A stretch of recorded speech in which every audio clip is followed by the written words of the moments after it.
telling you, if it was all this easy, we'd all be very good. Listener.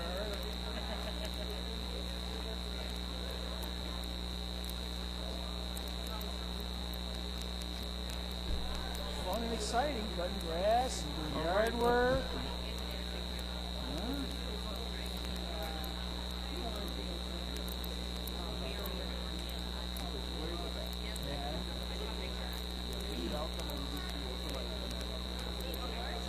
Okay, I'm ready.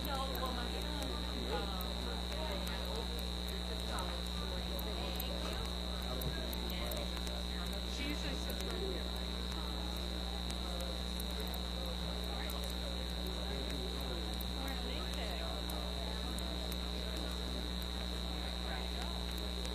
Do you want Angie's seat, or do you? Well, Angie always gets see, I knew she wasn't going to be here tonight.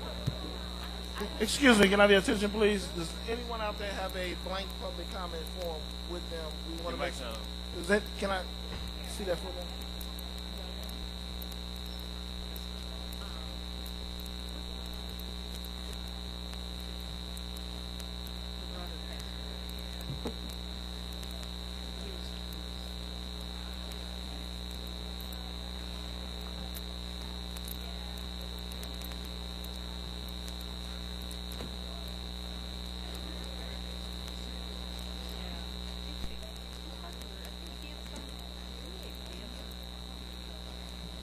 If I slide this one through, will that be your name? Will it, or I can? You can put it like I'm in an airplane. I do. It's my string string. One day it's the right arm, next day it's the left arm.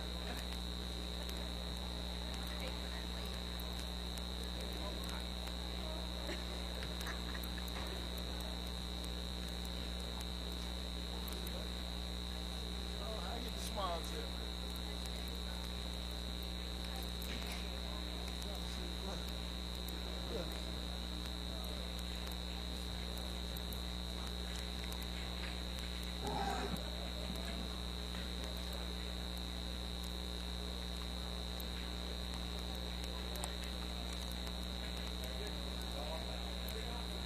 Oh, okay, man. I live it.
That's enough for 30 minutes. Except this one is supposed to be first. So I'm gonna let the sleep go first, so I don't have to get beat up.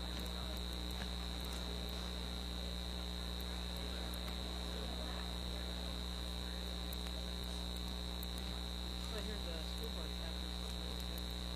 I got all your little Terry did. You gave me all my letters. Yeah, I just gave them some. What it was. Excuse me, can I have your attention? Excuse me, can I have your attention, please? If you have any additional public comments, please turn them in. Right now, I do have 13, which will suffice, but if you have some more public comments, would you please turn them in? If you, If you have any additional public comment cards, could you please turn them in now? We're going to get started in a minute. I currently have 13, which is okay, but unless you have some more out there, it'll be fine.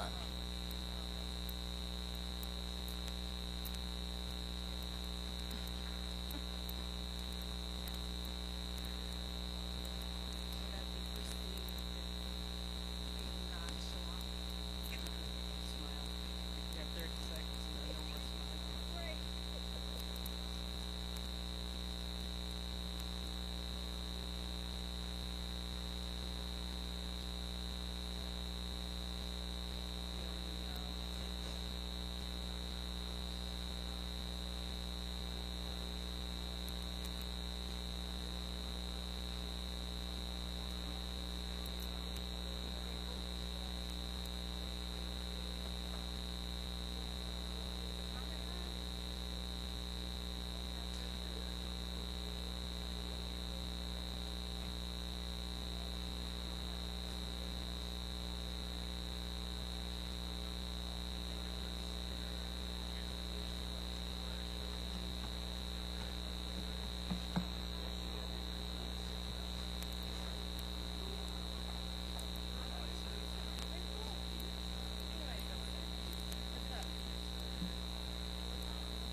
Oh no, I just came over.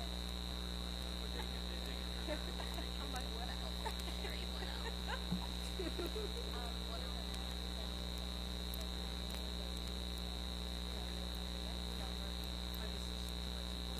Oh, not on your cell phone. I don't have your cell phone. I don't. Okay, so I'm so sorry. I didn't think you wanted to. I do, but I don't have it with me, and I told you go to my go to my office and bring it with me. So. That's okay, no worries.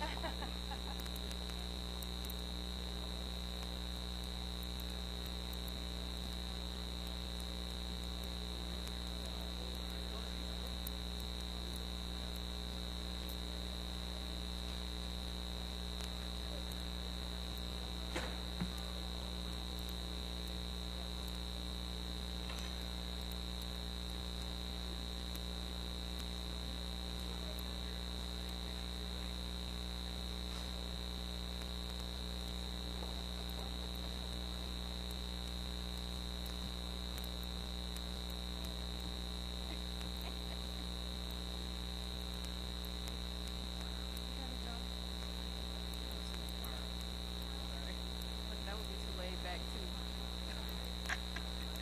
Chewing, comment, smiling. Yeah, I don't like to be You ready? All my IV trimming numbers. Bob and I have been going through. Did you get the list of questions? I did. Aaron sent Okay. it to me.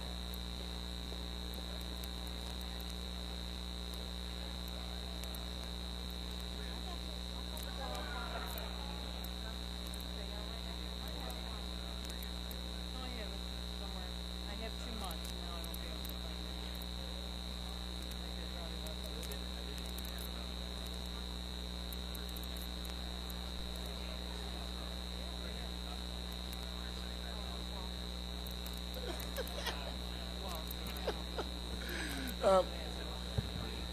Good evening. At this point in time, we'd like to get started with our public comment section. I'm going to have Mr. Rogers make a statement before we get started.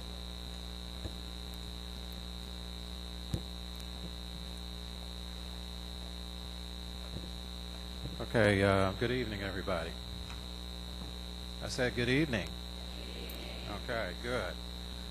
I thought that I would make some general comments to the audience because I know that most of us are here tonight probably in regards to proposed reductions to Coretta Scott King.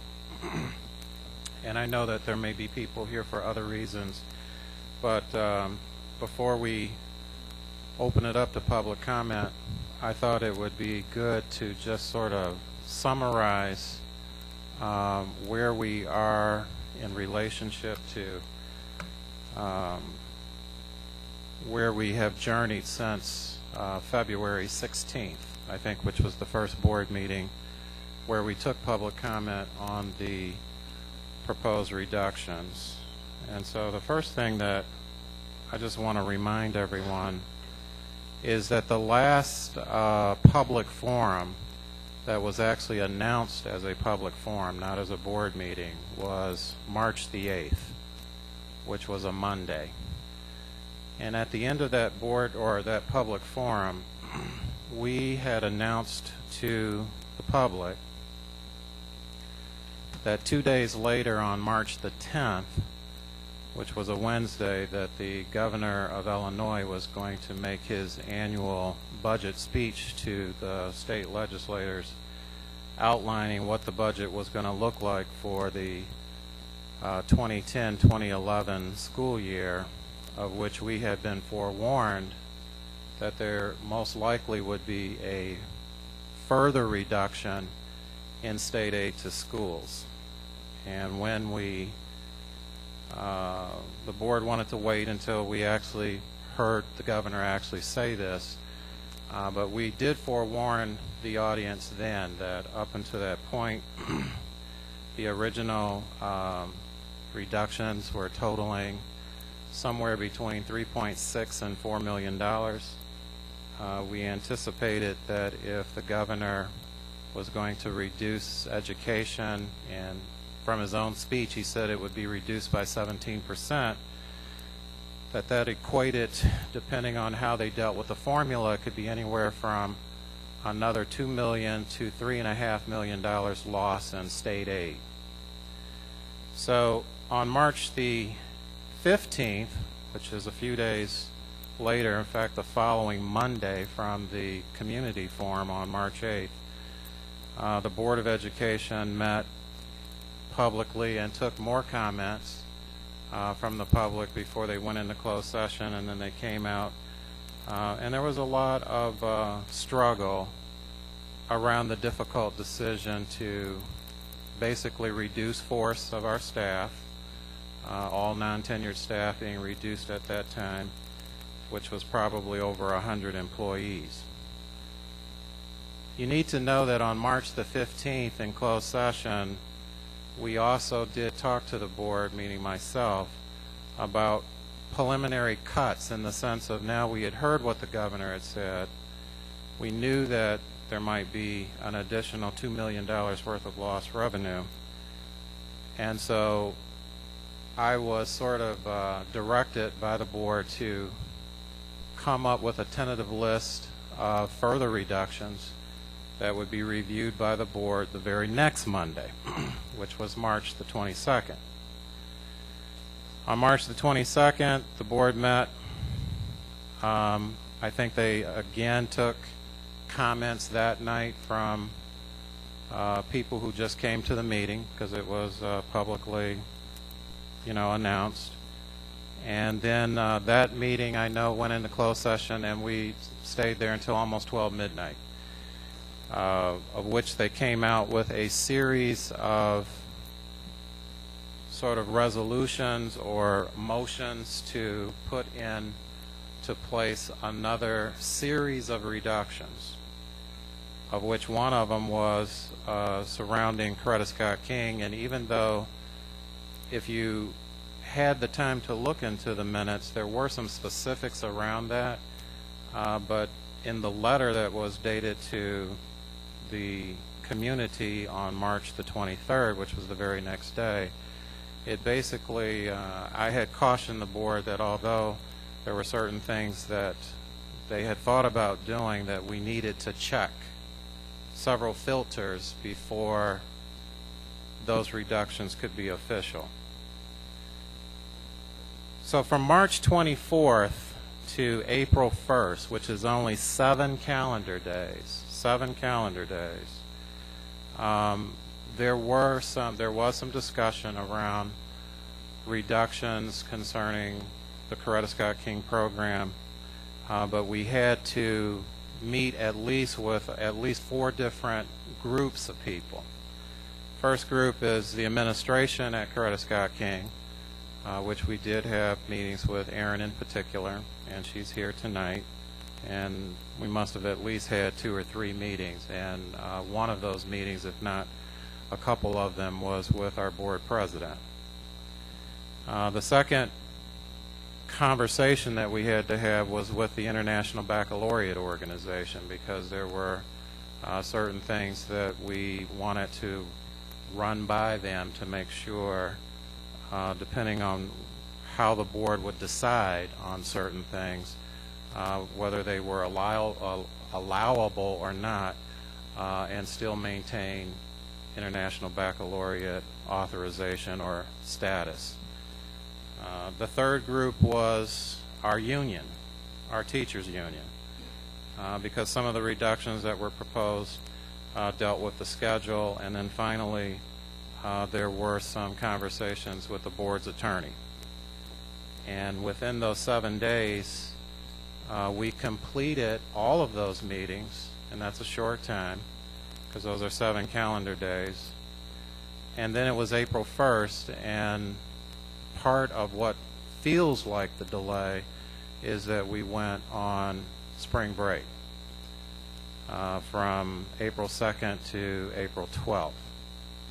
Now keep in mind that there was no other board meeting scheduled after March 22nd until April 12th, knowing that when we got back from spring break, the board would reconvene, and they did ask for that information in those 7 days that we had gathered from those entities. One, as I said, being the administration, 2 from the IBO organization, 3 from the union, and 4 from our legal counsel.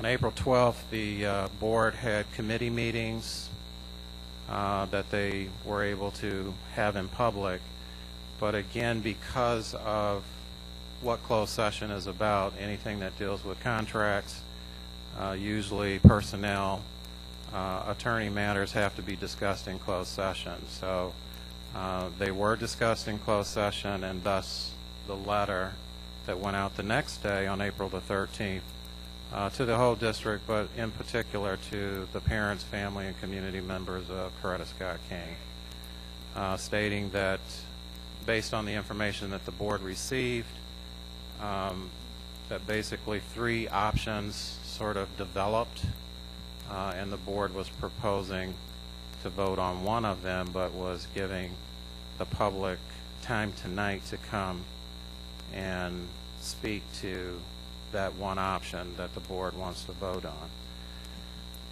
I want to say this in closing. I've received a lot of emails, and so has the entire board. I've received a lot of phone calls, and I have also received personal visits from both staff as well as some parents. And I do think that I can capture somewhat what some of the major concerns and what some of the major ideas are. One of them being this idea of why are we on sort of such a short time frame when the other cuts or the other reductions were announced as far back as late January, and we gave people, or it seemingly in particular, Talala, BAN, and a few other organizations seemingly time to make their case. I want to make it perfectly clear tonight that if it was not for the governor's speech on March 10th, we would not be having this meeting tonight, and there would be no recommendations that would be any further than what was discussed back in February and in March. I gave you the timeline for you to understand the fact that when you receive that news on March the 10th, and basically within 12 days, that's all, 12 days, the board had to come up with additional cuts, sent out a letter on the 23rd, and then had only 7 days basically to do the research around Coretta Scott King in particular, and then there was a break, and then they couldn't do official business until they meet again.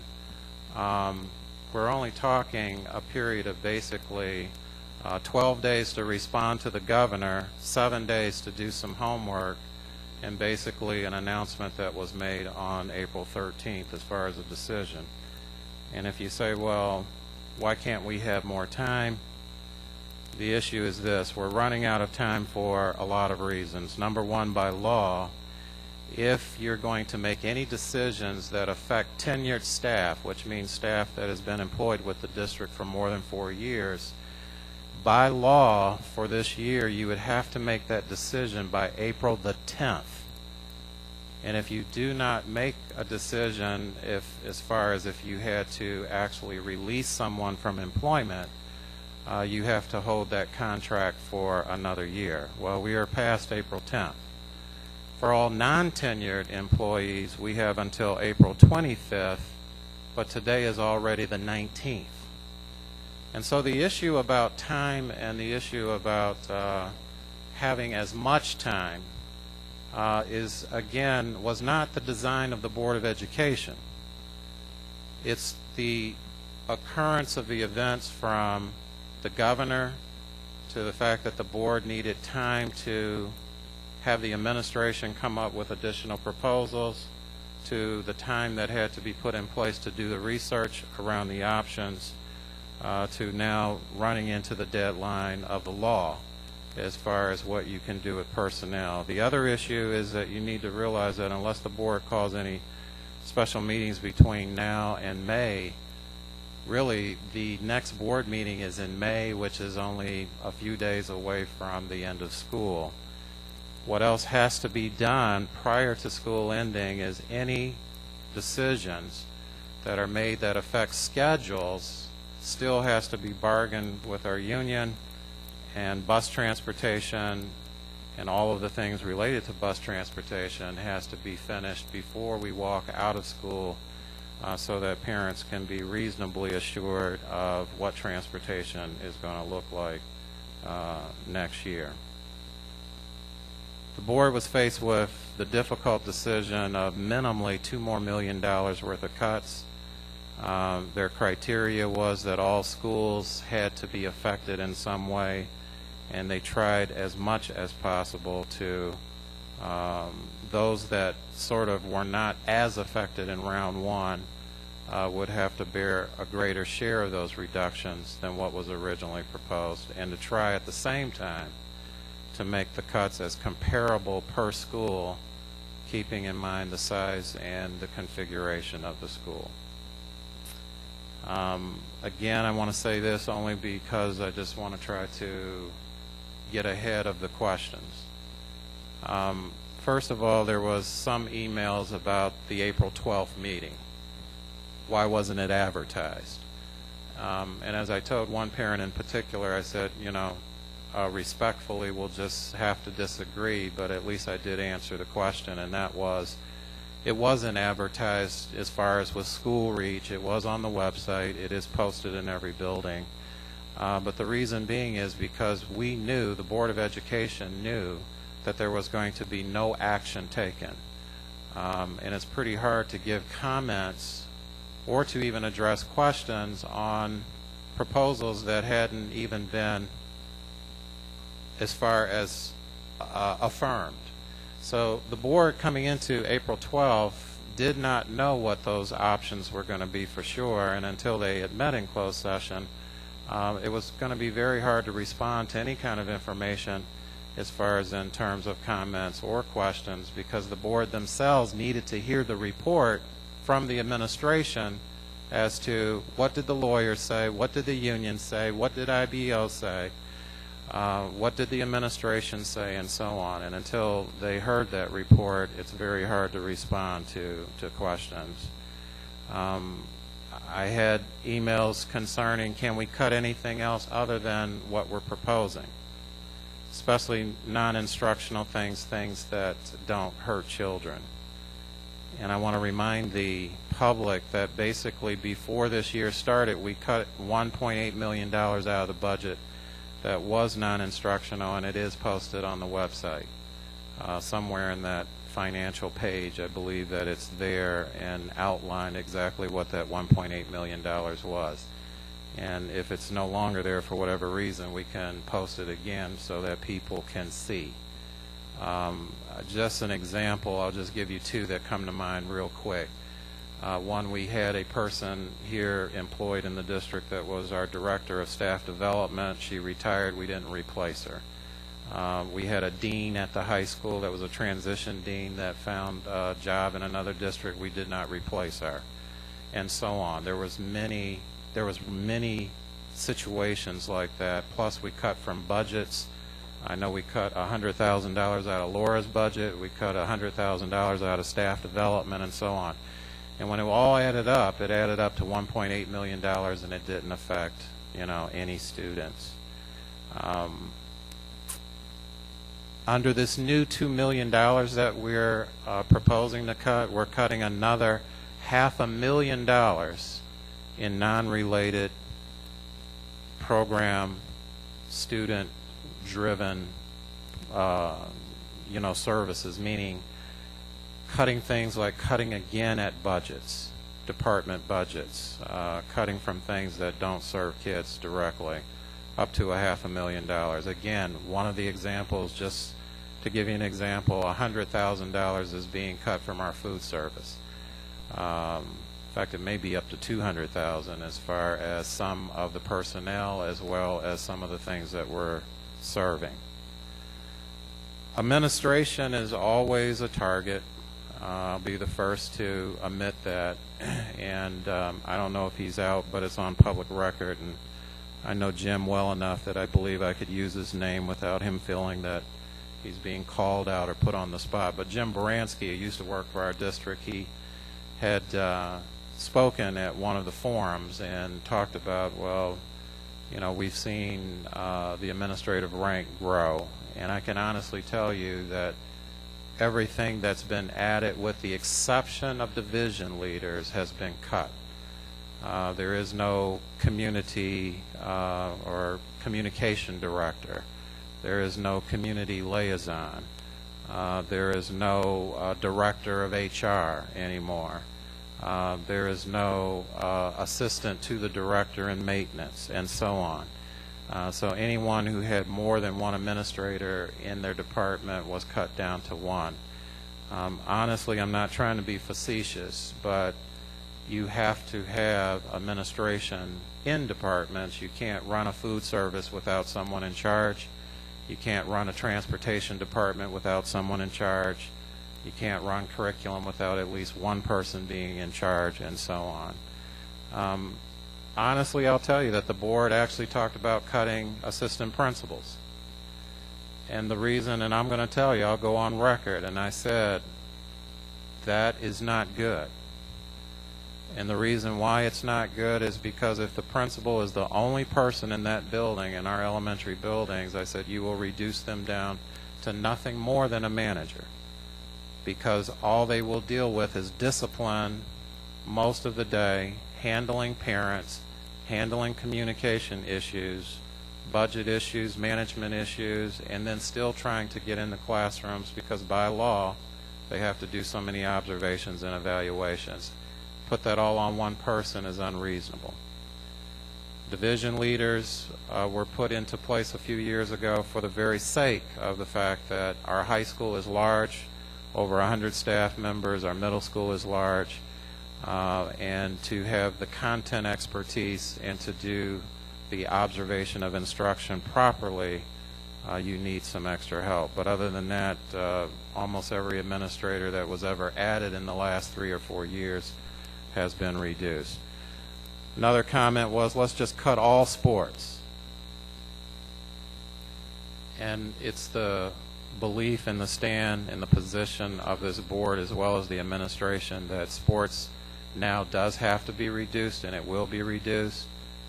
In fact, at the middle school, they will no longer have A and B teams. They will only have one team to represent the school. So there's no 8th grade team or a 7th grade team. There's one team that represents the school. And at the high school, many of the clubs are going to, well, I won't say many, but a factor or a percentage of the clubs are going to have to be reduced. None of the sports teams will go away, but a lot of the support in terms of budgets and maybe extra assistant coaches and so on may not exist because we have to make those kind of cuts. But to eliminate all sports, it was the position of this board that that would not be fair to our upper grade students. We've cut again in department budgets. Yes, we could cut more, but it would be basically cutting all electives, all interventions, and so on, and it just comes to a point where you have to decide, you have to make decisions, and that's why we're here tonight, to listen to what you have to say. I will say, and again, I'm on my last page and I'm done, but I felt it's very important for you to hear this since we didn't say a lot at the last meeting. Personally, I'm a little, well, I'm very disappointed at the state of Illinois. I'm disappointed and ashamed, actually, with everything that's going on when it comes to partisan politics, because certainly I feel that that's what is happening, and we're losing sight of what's good for the state and what's good for kids. I don't want you to answer this, but I want you to answer it in your heart of hearts. But I will answer it, and I didn't do this just because of the position I'm in. But the governor did give us a chance to respond to his budget. He put the budget online, and the question that we need to ask ourselves is, how many people sent a letter or sent an email to the governor to give our voice about that budget? Like I said, I don't want you to answer it. I don't want you to answer it. But if you did, great.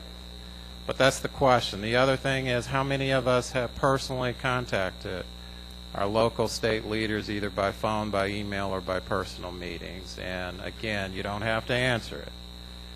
But these are the things that we need to do. We have probably close to 4,000 families in our district, and if every family would have taken 30 seconds to write that email or pick up that phone and call, I can guarantee you I would have probably gotten calls from our local leaders in terms of what is going on over at Crete Monee School District as far as why are we getting the flood of phone calls. We really do, and I'm saying this in a positive way. We are going to have to be in these next few months ahead of us, we are going to have to be politically engaged. That's all I'm going to say for right now. I have plenty more that I could say as the questions come, but I'm going to turn it back over to our president or either Mrs. Hall, who both Mrs. Hall and Mr. Sevier have children in the district, and I know Mrs. Hall said that she might want to address the audience if she cares to. If not, she can wait until later. All right, Mrs. Hall's going to wait. All right, Mr. Sevier. What I am going to do is, I do have a comment, but since we have one student who wants to speak, I want to go ahead and get the comment from that student first, and then I will make my comment. So, Julia Albright.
Leah.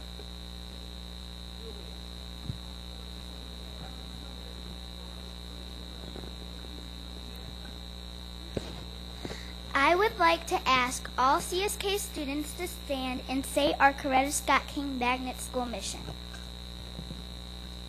It is the job of everyone in our school to be world learners, creative thinkers, and strive to do our best.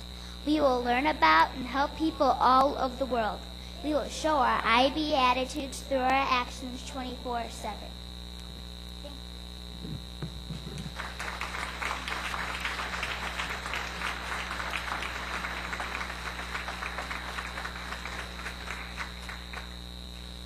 And of course, I would like to thank you all for coming out, the students of CSK.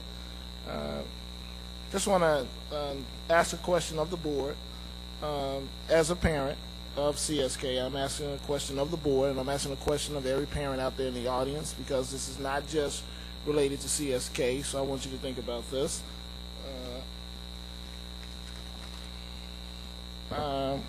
I, David Sevier, would like to make a plea to the board and administration regarding the middle years program. I get the fact that this is a financial and legal issue, but I understand if we could move forward, what direction do we go into? If possible, the teachers who are being removed from CSK some of them be placed at the middle school, so that when the 7th and 8th graders come over, they have those teachers, and can we possibly put a couple more teachers with them to begin to try to create a MYP, which is a middle years program inside the middle school. This would allow us to work on the 6th grade center and the middle school to bring the IBO program further throughout the district. I understand that all students 6 to 8 may not be able to participate, but those who are interested could apply. This would be a great springboard to the high school IBO degree program. Can we work together now to develop this opportunity for the future? Understanding that the impact is, we get it, it's tough, it cuts us all deep. We do understand that. But the issue becomes is, what do we do for the benefit of those students? And if it's possible for the administration, the board, and parents to get together to try to move this program forward throughout the district so that it grows and gives opportunity to other students, that's something me as a parent would be interested in doing. So, I have 2 comments. One from Jen Redstorm and Jean Talent. They are both the same question, so I give you both an opportunity to discuss those.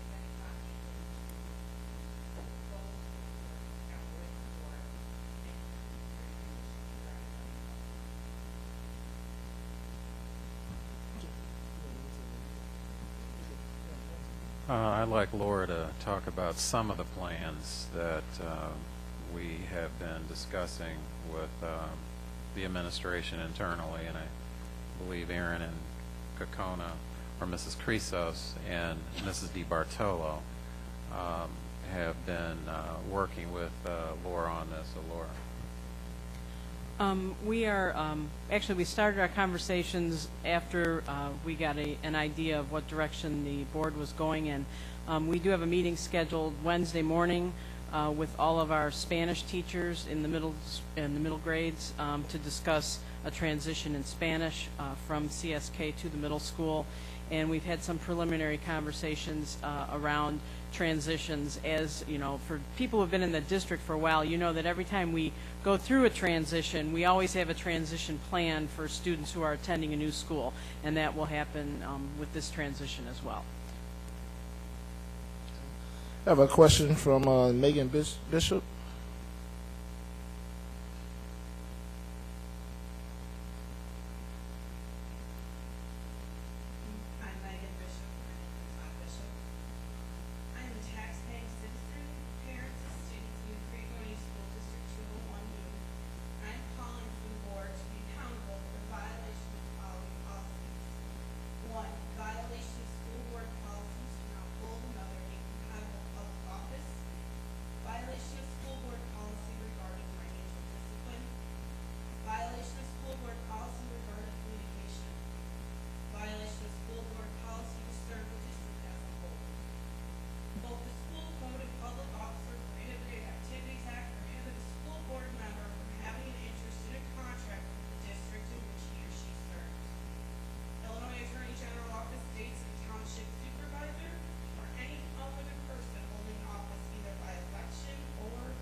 As I respond to that, this is not the first case to ever come before the state's attorney regarding holding two offices, particularly one as an employee and one as an elected official. My attorney has already reviewed that. Will County has also reviewed that, and the state's attorney's office has reviewed it as well. So when you get your opinion back, just as you're so eager to come make that information, please share it with the public when the results come back. Item 2, if you have proof of me living in another community, please bring that proof to the table and put it before me, because once again, it's easy to make a statement, bring the documentation. Item 2. Item 3, if you, I'm really grateful if you have it, show it to me now. Just once again, make sure you know what you're talking about. Because from the standpoint of here, you're being, you want to come here to make personal attacks, which is not what we're here for, but I will tell you this. Anytime you want to sit down, my attorney, your attorney, and go through it, it's not a problem. Not here for personal contact. Now, you got up there, and you personally, let me finish. We allowed you to speak. Your time is up. You spoke to the board. You gave your comments here. You gave your comments there. Allow us an opportunity to respond, and we shall. And respectfully, we allowed you to speak without interruption. Allow us the opportunity to respond. You made the allegations. Allow us the opportunity to respond. Once again. And how did you request it? And how do you know I received it?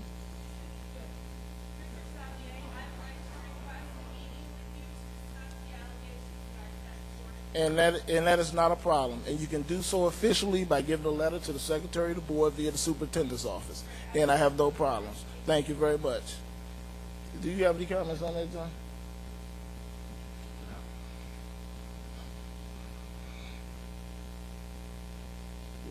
Okay, we'll move on.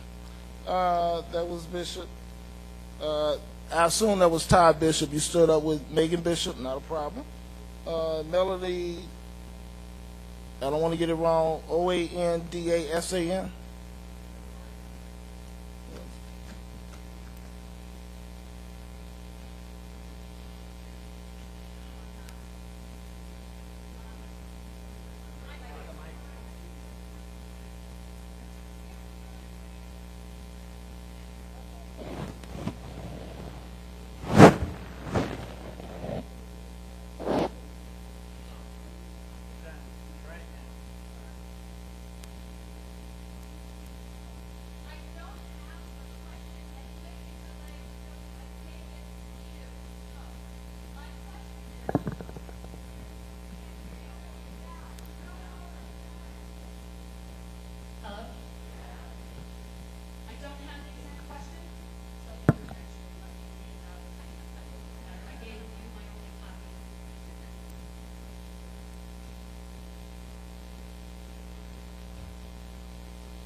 Well, first of all, the option that the board is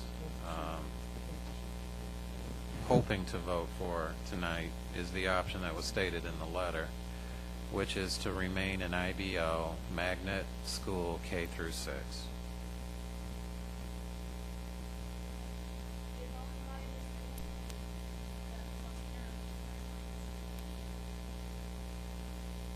It's my understanding that some parents from other schools are trying to dismantle our practicing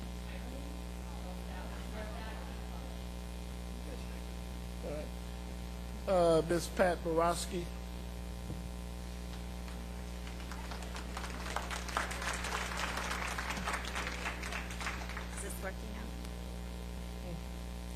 My name is Pat Borowski. I am a first grade teacher at Crete Scott King. My colleagues and I have been committed to the IB program and have worked hard to make it happen. We appreciate your conviction that the primary years program should continue. I would, however, like to tell you about an experience my first graders had last Friday, which highlights our deep concern that there might be no IB beyond 5th grade. As you know, our 5th graders are now preparing for exhibition. This is the culmination of the PYP. In each grade, beginning with kindergarten, students have experienced 6 different units of inquiry each year. Now in 5th grade, they are developing their own. Together, after much brainstorming, the 5th graders created a unit of inquiry which has this central idea: education changes the beliefs of people, communities, and the world. That really impresses me, that 5th graders come up with something like this. Each student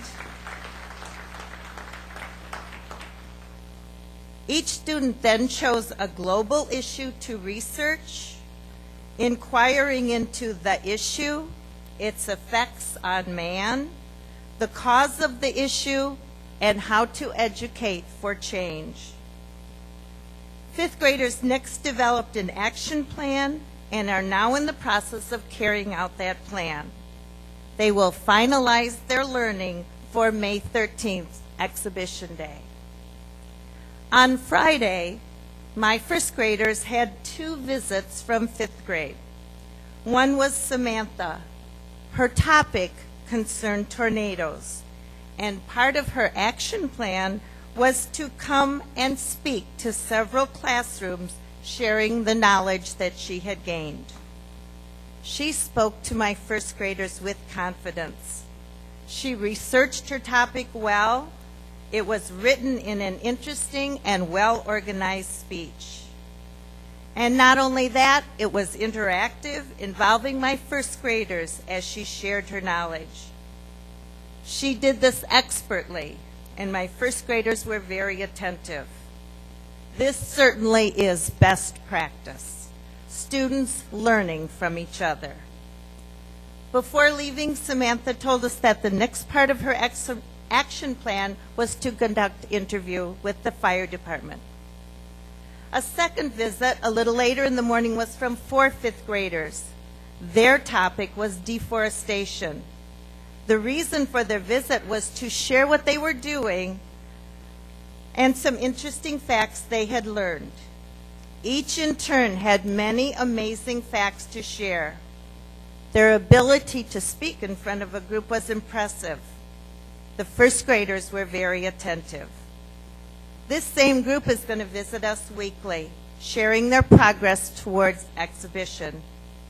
My first graders are beginning to look forward to that and will be well prepared to benefit from all the work involved. They've been part of the process. My first graders are also beginning to dream about being 5th graders themselves and the terrific experience ahead of them. I'm telling you this because we worry about what is next for our students. After so much progress and hard work, does IB have to end for them? Our 6th, 7th, and 8th grade teachers have been working for 2 years on the middle years program. They're just a few months away from authorization. We strongly feel that it is a mistake to discontinue now. The students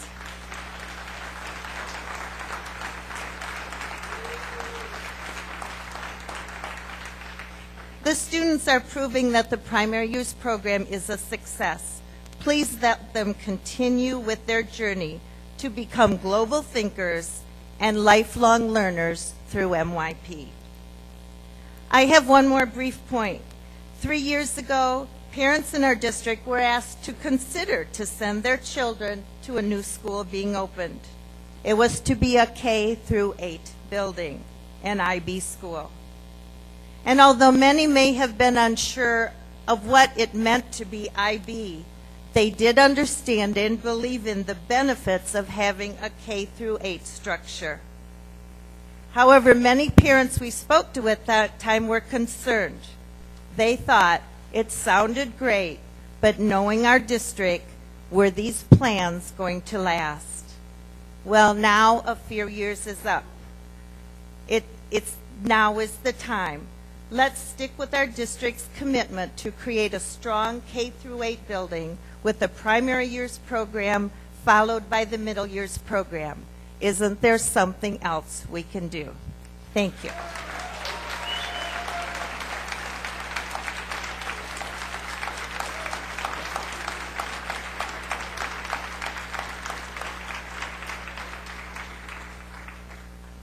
Ms. Sarah Doff.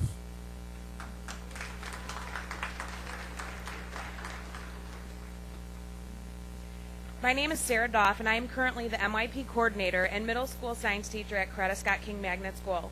As a member of the CSK staff, I appreciate the recognition that our PYP program and teachers have been given. They certainly have worked hard over the past 4 years and deserve the accolades they have received. I am, however, disappointed that the hard work and dedication of the MYP teachers was not recognized. We are 2 years behind the PYP program. We are so very close to authorization. Our application is due May 1st. All 30 pages of the application is complete. All 15 supporting documents are complete, and the additional curriculum required by our teachers to create is complete. The only documents missing are the letters of support from the superintendent and school board president. Those 2 letters are the only things holding us back from an authorization visit and becoming an authorized MYP program. Our IB consultant has raved about the advanced progress of our program. She is convinced that our authorization visit would be successful, and it is unfortunate that our program won't be given the chance to succeed. The parents, teachers, and students of this building have exceeded the high expectations that were set by the school board in 2006. Parents have become active participants in their children's learning. Students have been held to rigorous standards, and teachers have been required to create and implement extra curriculum. Our school was designed to be different. We have different expectations and different responsibilities. I have spent the last 7 years of my career in this school district trying to convince my students that different is not bad. Different is not wrong. Different is not wrong, and different is just different. Our school should not be punished for being different. These differences should be supported and celebrated rather than ridiculed. We, the parents, students, and teachers of CSK, have completed our end of the deal. Now it's time for the school board to follow through on theirs. Please honor the commitment you made to the Crete King family 4 years ago and support us in becoming a K-8 international baccalaureate school.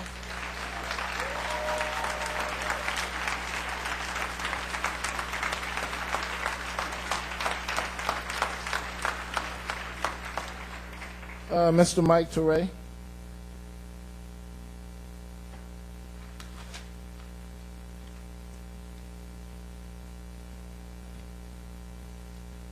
How you doing? Can everybody hear me? Okay. Well, I've been here many times, probably too damn many in the last 15 or 20 years. I want to change the subject a little bit. I want to talk a couple of issues. First one is a spur of the moment thing, but I want to tack on to what John Rogers said about the state of Illinois.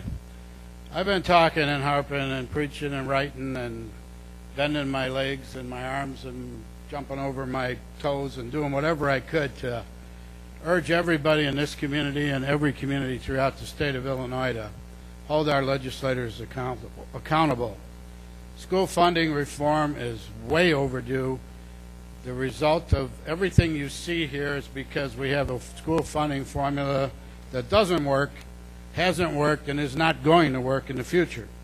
So I urge you to call every one of your elected representatives from the township on up, because it's not only the state legislators, it's every little village manager and village president and elected councilmen, whatever you want to call them, they all need to be involved, and they all need to be pressuring the state of Illinois to stop this nonsense of the haves having it all and the have-nots having nothing, and get equal funding across the board as much as possible. Put a constitutional amendment in where the state of Illinois must provide 51% of the funding and quit screwing around with it.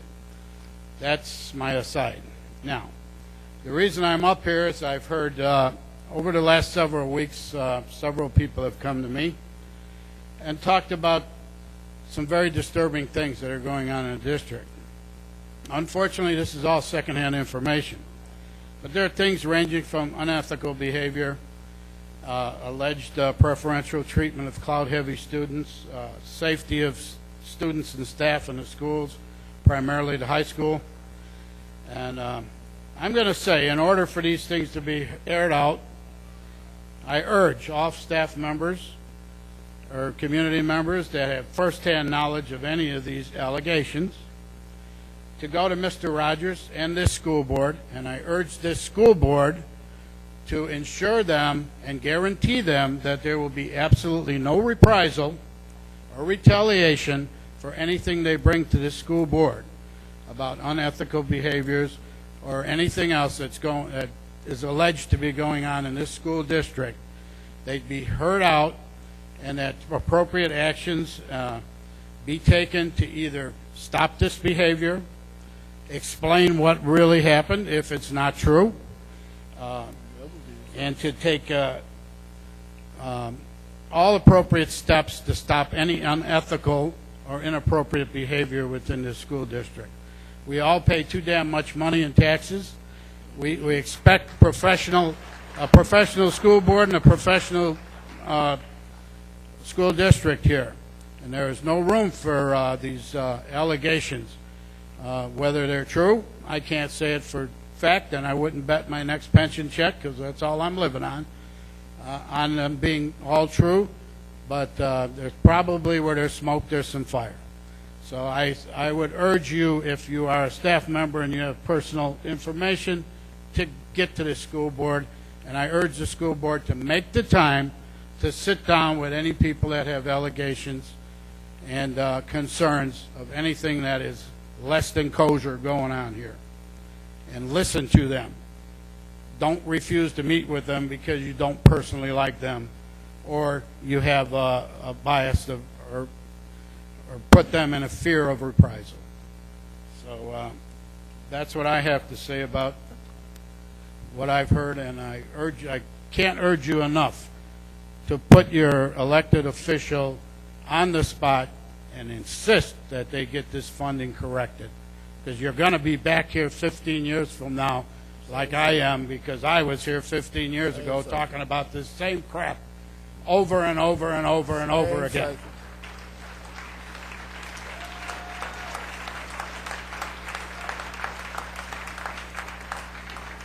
Ms. Barb Dorman.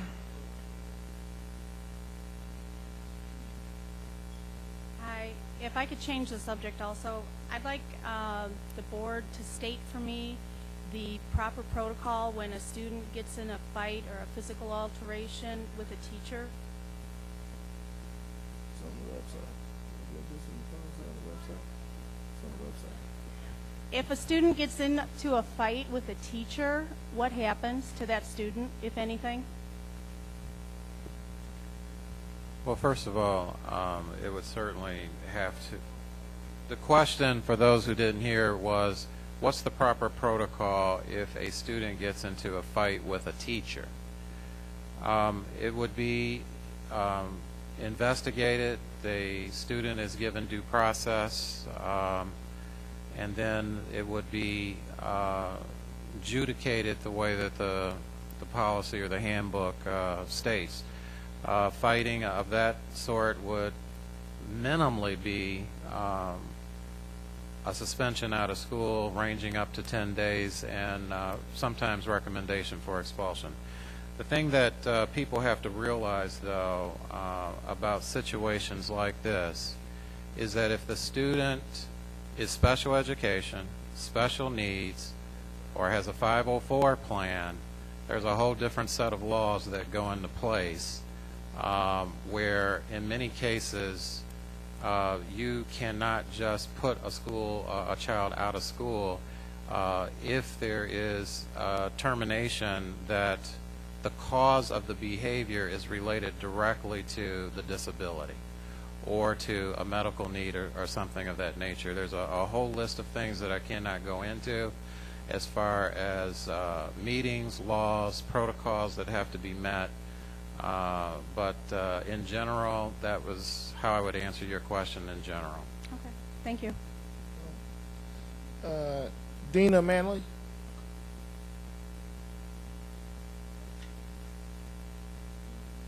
Dina Manley.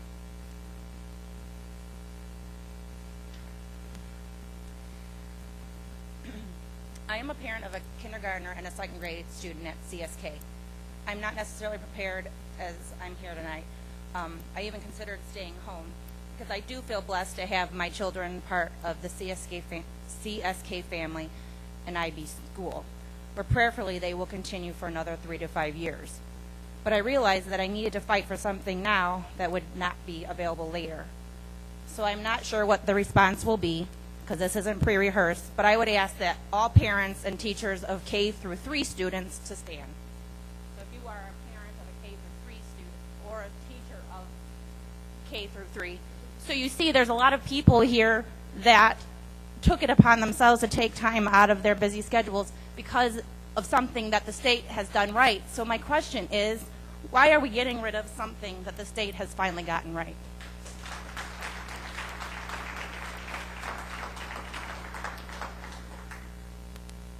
David, Nanista. I don't want to mispronounce it. I think it's Nanista. Nanista. Yeah. He's a early childhood. Yes, he's here.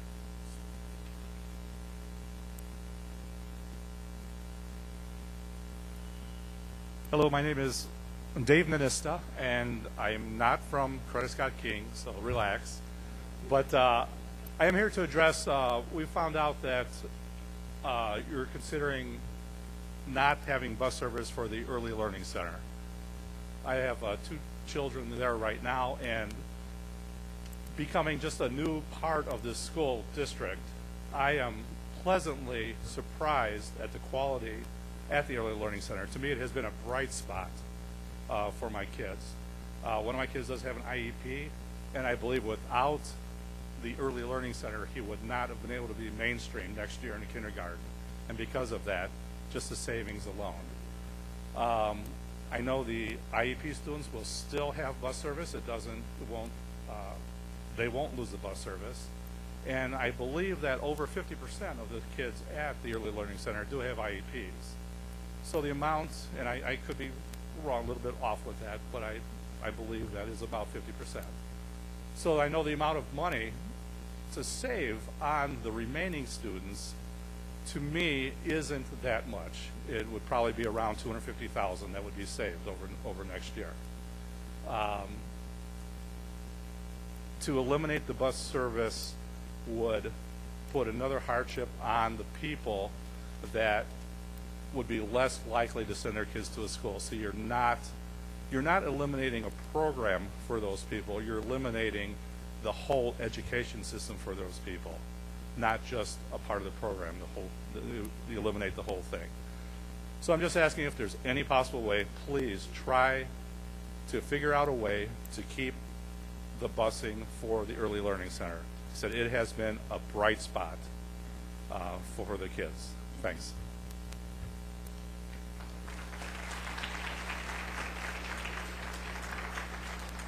Ms. Margaret Harris. Ms. Margaret Harris.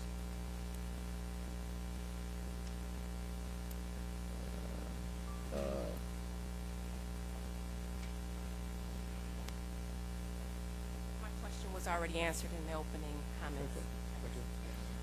Ms. Carol Millsap.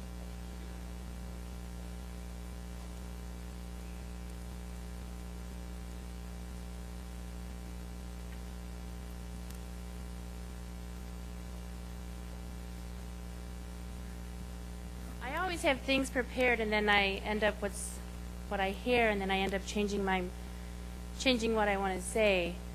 And what I want to say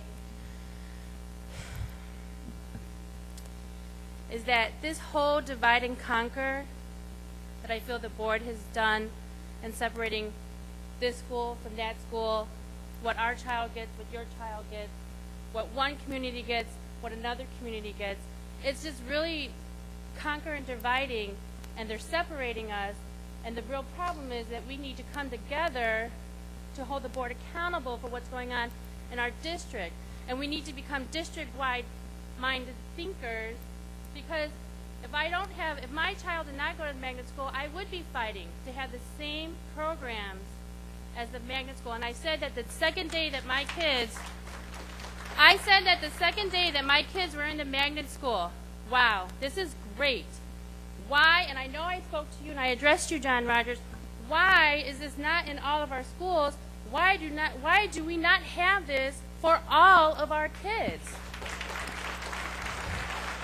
And this is, and you're thinking of, because we don't have the money, I challenge you on that, because the information that I've got through these FOAs, the Freedom of Information Act, and everybody, you have the right to know what's going on in your district. We are not going to sit here anymore and be this school against that school, or this community against that community, or one race against the other race. All of our kids need to come together, and we will stand collectively against and to hold this board accountable. And if you don't like what you hear, and if you don't like what board representative, what their voice for you, then you need, one, you better be a registered voter. Two, you better get up and start voting and know, do you know who your board representative is? So when you leave here tonight, you better know who your board rep is. And if you don't like what they're doing, and please sit here and tell me you don't like what they're doing, most of them, they need to be out. They need to be out. We need to take a stand. And it's not standing one school against the other school. It's not standing one town against another town. We need to now say that Crete Monee Board of Education, we will stand collectively from here on out. Not just when there are financial problems or cuts in one or the other school, but we will hold you collectively from here on out. And we haven't done so in the past because we have trusted our elected officials, our elected board members. I can sit up here and say, I trust some of you. I can look right at you and say, I do not trust you. I trust some of you. I would give you my personal bank account. You may not get far with it, but I trust you with it because I have that much trust in you. I can't say that I would do that for the rest of the board. That's a problem. It's a problem because your divide and conquer mentality that you put on our shoulders, you have separated us. You have separated all of us in the way we think. And you tell us that there's no money. There's money. You want to blame what's going on to the state of Illinois. Yes, I know. I know, pennies to dollars, that your little $12.50 little Dunkin' Donut runs, or your $7.50 Starbucks coffee that we're paying for, maybe it's penny to dollars and maybe it makes no big deal. Because we're talking about we're $1 million in debt. But if you add that up every single day, are you ethically and morally doing the right thing for our children in this community, in this district? And I don't think that you are. And there's careless spending. It's careless spending. It just really is. I just want to hold you. We need our Financial Oversight Committee back. We want to say, here we are. We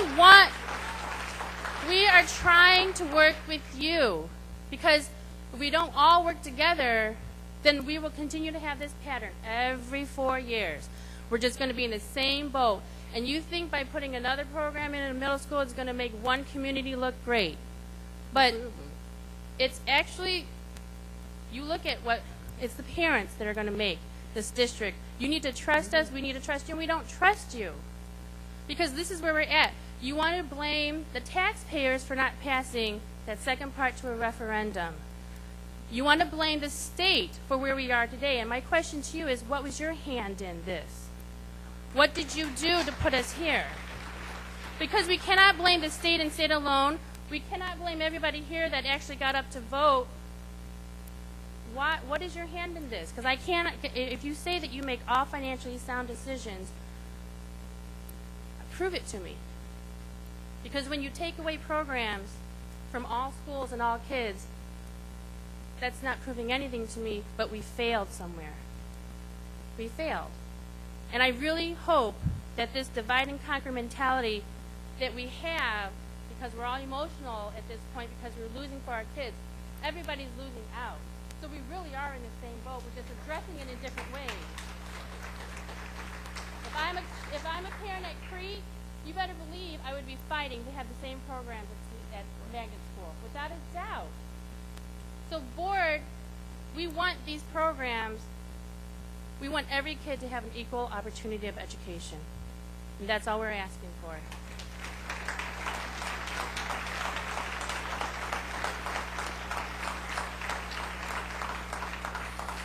Ms. Jean Duncan. Ms. Jean Duncan.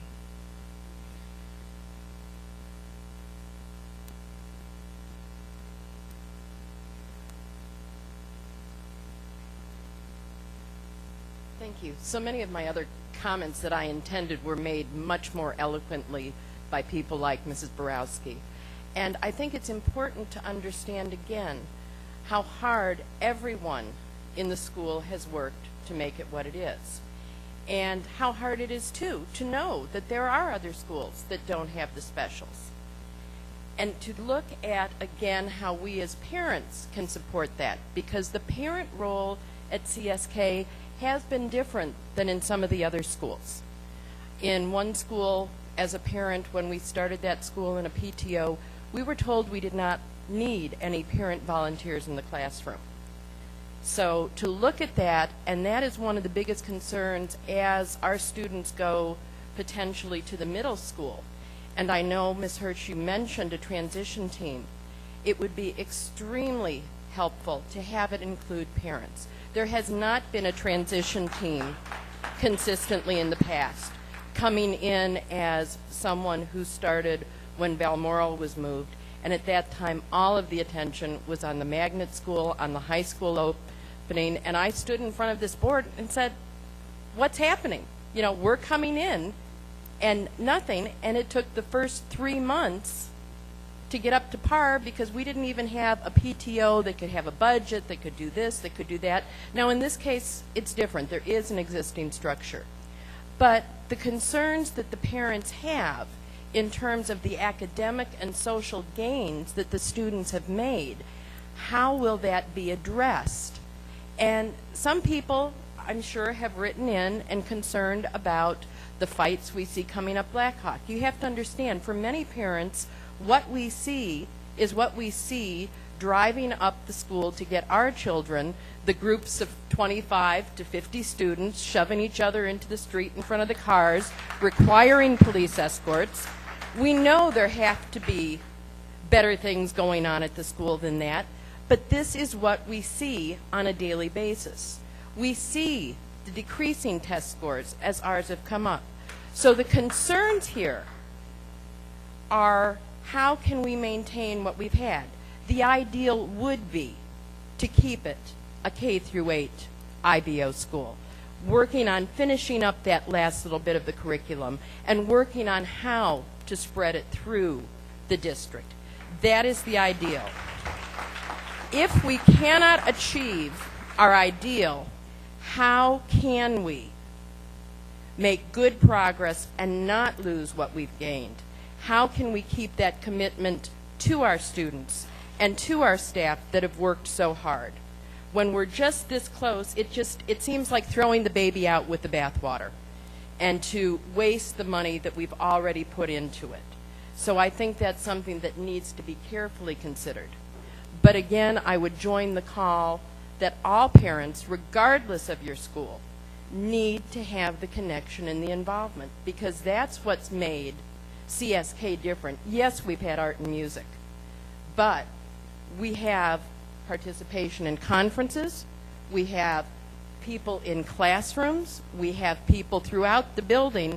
On any given day, I would guesstimate that you would have at least 5 to 10 parents active in the building doing something, whether it's mentoring our exhibition project. And so how can the other schools implement that? How can they take some of that? How can we help them take some of that? So that, again, we take what's working and move it out, not just brush it aside. I understand the budget constraints. I was here through the entire meeting last time where it said, come 2013, we may be closing our doors if things stay as they are. So we understand things can't stay as they are. But we need to keep looking at when we make cuts, how can we get involvement to implement things in a way that's least destructive? How can we be creative? How can we use the resources of the parents, the staff, and the community who remain to give our kids the best we possibly can? Thank you.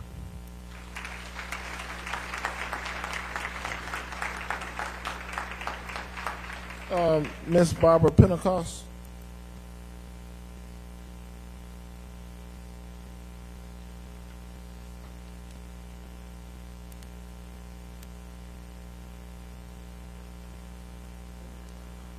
In light of everything that we know now, I think the board really should look back at all the cuts they are planning and think about it again. I'm devastated that you're taking the primary things away from our children that help them be educated. And we're keeping football, but we're taking reading services away from these young children and possibly ruining the whole entire education for things that are not necessary. So I ask that you go back and look at what you can cut everything that is not absolutely necessary for the school day first, and then attack our school days. Thank you.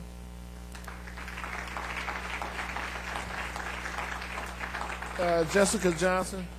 Ms. Jessica Johnson.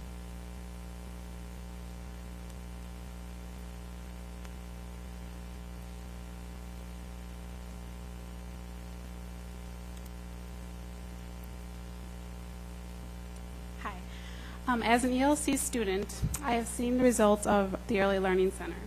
I appreciate your support next year in continuing our program, but I do have great concern with your consideration of cutting the transportation. Our school serves many at-risk students, and many of them are bus riders, and I'm afraid if you cut the transportation fully, you will be paying more down the road for the services that they're going to need in reading, speech, OT. I strongly encourage you to reconsider the transportation so our students can continue their education. You know, with all the other budget cuts that you made, all the students have been able to continue coming to school. But in our case, kids will not be able to go to school if you cut buses. And that's really important to know. Thank you.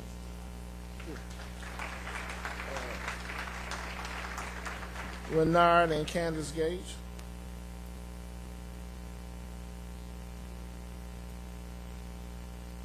Hey, how y'all doing? I know y'all got it kind of rough right now.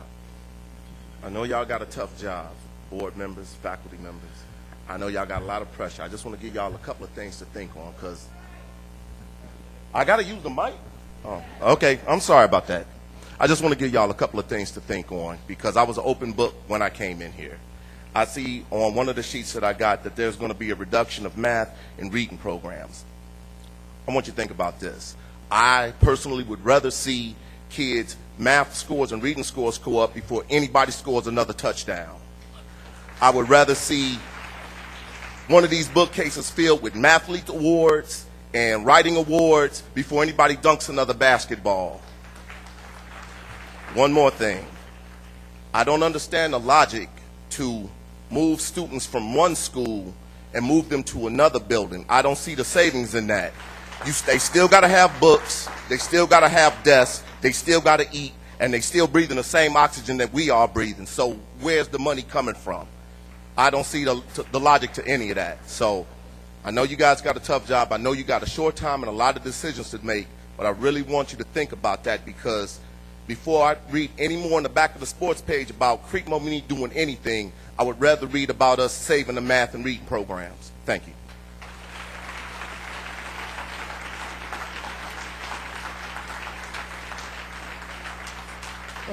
Ms. Blaine Rosenfeld. Ms. Blaine Rosenfeld.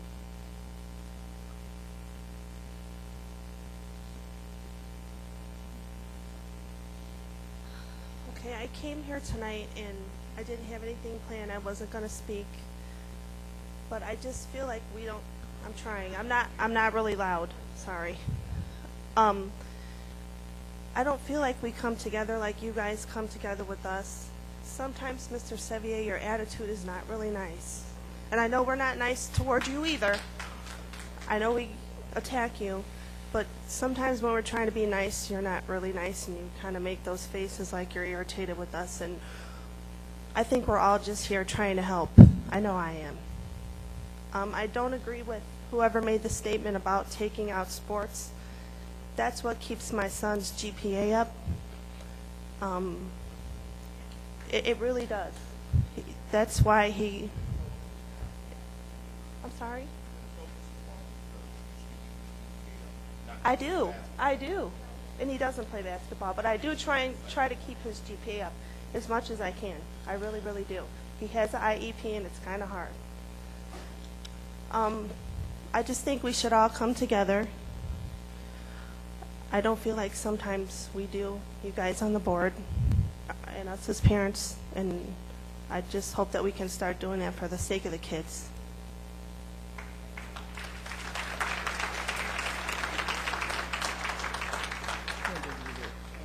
I think it's Miss Pam E-L-E-G McElliott. Can you get that right?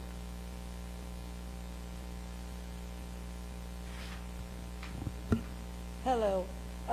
My thing is, I've had 2 children in college go through the middle school, graduate fine, going to U of I, went through the high school. Our 8th grade is not as bad as everyone is making it. Our test scores in the Explore have increased.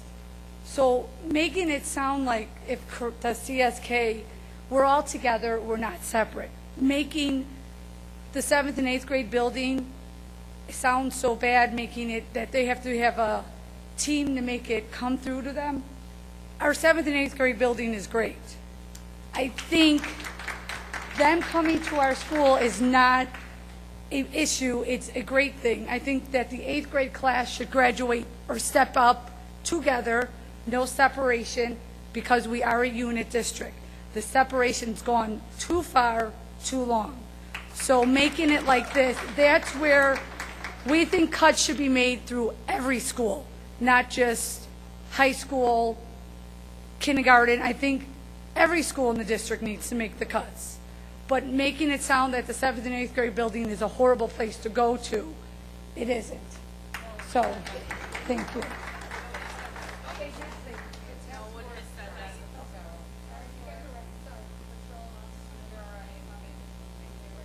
I have a comment from Ms. Yolanda Smith, but it's related to a personnel issue regarding requirements and credentials and things of that nature. So we're not going to entertain that because it is a personnel question. Yes, it is a personnel question. Well, I'll withdraw it. I'll withdraw that. Hello, board members. Good to see you. And the Superintendent Rogers. I'll withdraw that. I wasn't quite sure if it was a personnel question or not, so I won't ask it. But I think that everybody that's here, it's really awesome to see the amount of participants and family and parents and voters here. This is just incredible because we are all here together. And you've seen me here before. I don't really much complain. I just try to hear and come up with hopefully some solutions because I know you have a huge burden on your back about what you're going to vote tonight. You're probably going to be here till 1 o'clock in the morning, and hopefully I'll be back there waiting for you when you come out. But I've said before, other ways to save, the Green Energy Initiative. I agree with having the Finance Oversight Committee. We need to have that. We need to reinstate that, please. Defining best practices at CSK, at Balmoral, at Talala, at all of our schools, and have them spread out to all of our schools because all of our schools are great. And if we do that, and I know, Ms. Hirsch, you're awesome at that, and you're spreading the, you've explained to me that the IB practices are not just at CSK, that you actually implemented some of those studies in the 7th, 8th grade levels and also at the high school. And I applaud that because we need it all, not just one school, all of our schools, all of our students. Thank you, and good luck tonight. And the last comment I have is a repeat from Ms. Carol Millsap.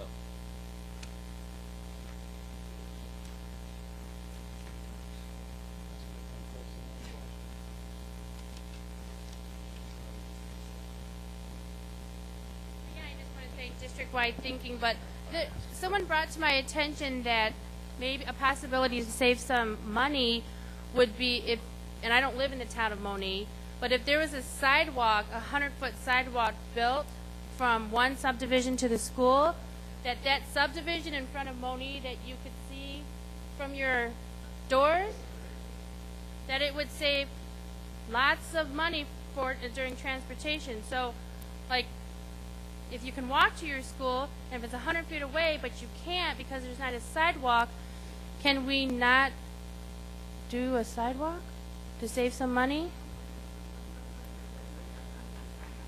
I don't know. I'm asking.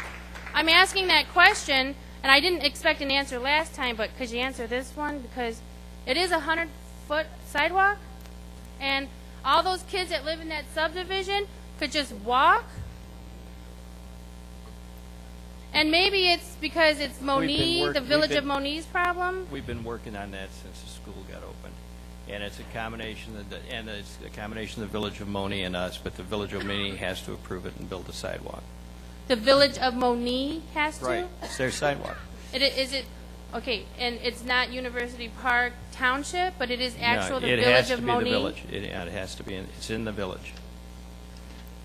So are you? And we've been working at it for 2 years. We've been trying to get it done.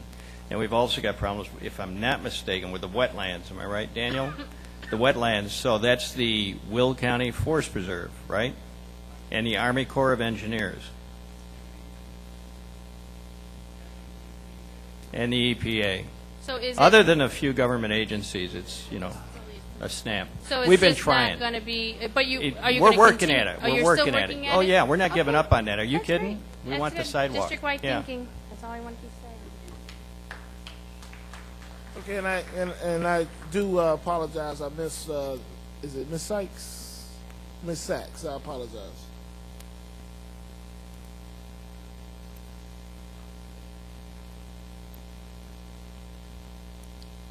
Hello, everyone.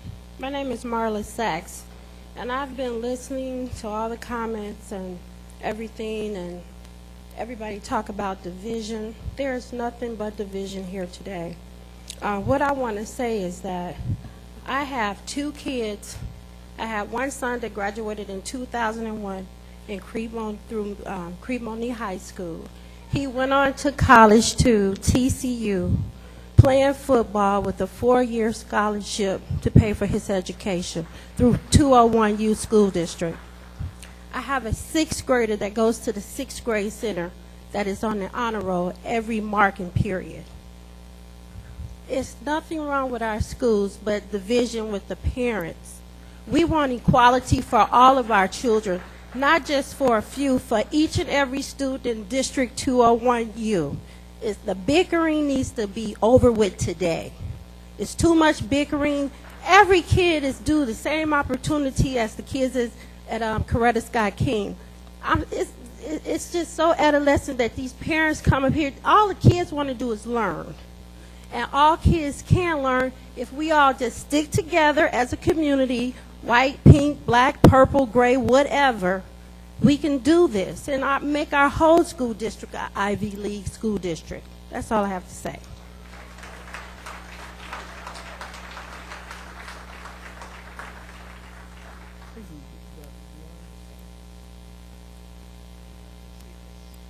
Deandra Cephas.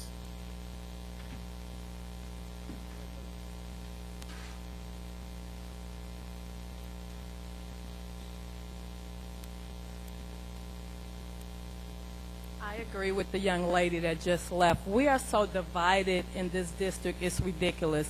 And the division came when CSK came about. I truly applaud everything that's going on at CSK, but we do need to extend that to all the schools. That's the best thing I've heard here tonight. If there's a way that we can extend this IB program through all the schools, that's what we need. And my son has been in this district since first grade, and he's been on the honor roll every semester he's been here. And he's never gone to CSK. The 7th and 8th grade is a great school, and the only problem is it's more students there. You have less students at CSK. That's why you don't have as many problems.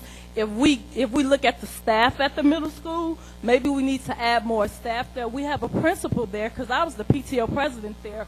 We have a principal there that doesn't really allow the parents to be in the school. So we need to change the staff there. That'll make the school better at the middle school. But we all need to stick together as a family. The board has to cut, and everyone, we are a family, and everyone needs to give up something. So let's just let them do their job. Let's try to support them. If we don't like them, let's get rid of them, like it was said. So we have to stick together as parents, because if we don't stick together as parents, our kids are not going to stick together. So let's support each other. Let's support the board. If we don't like the board, let's get rid of the board and put somebody else in there. But we have to do what's best for our students, and that's what's important. This will be the absolute last public comment. Ms. Venice Warren. Vernice Warren. I'm sorry. Ms. Vernice Warren.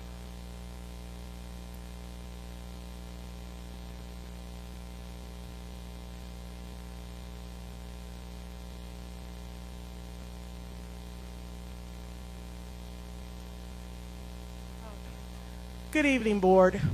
I'm sorry I didn't come to speak tonight, but I decided to take a couple minutes because one thing I noticed is that look at all the people we have here tonight. I mean, this is great. It is great. And it just shows the unity at Crete Monee 201U. That unity is also expressed in our district PTO meetings. I'm looking around and seeing a lot of PTO presidents, family members that's coming out from the PTOs. We need the same type of unity as a district that we see in our PTO district meetings. We all come together, we make policy, we have our district fun fair, but we're all one. And when I was out here fighting for Talala, I had parents stand up and fight for Talala too. And I'm here to fight for CSK, for Balmoral, for Crete Monee High School, for Crete Monee Middle School, for Crete Elementary, and Monee Elementary. Okay? Because we are all one. We're all one. So let's all fight, not just tonight, but throughout the whole time our kids, and even after our kids leave the high schools, come back and fight for your schools. Thank you.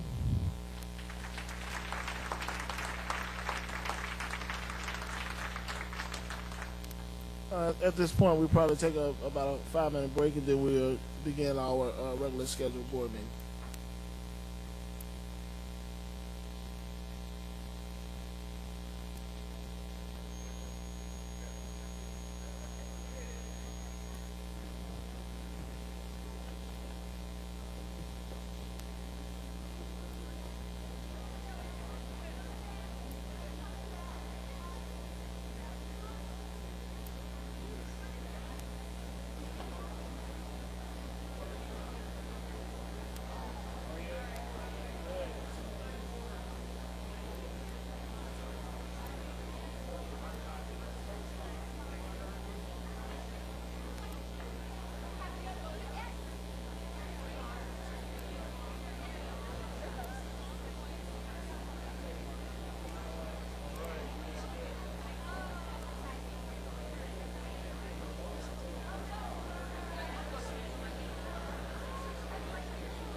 Good. I'm Tatiana's mom.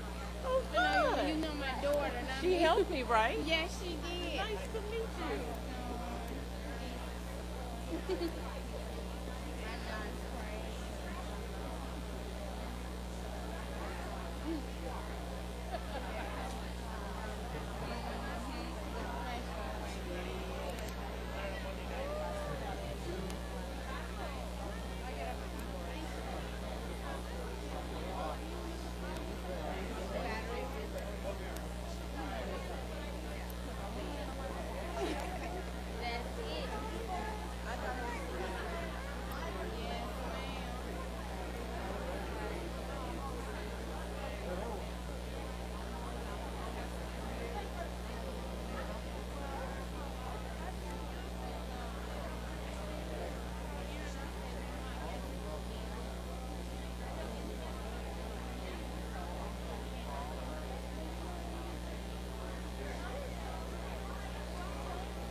know what? My mother, you know what? That'll be fine because her mother's my girls.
Excuse me, can I have your attention, please? We kind of need to get started with the board meeting. We have a long agenda tonight. Now, please have the board return back to the table.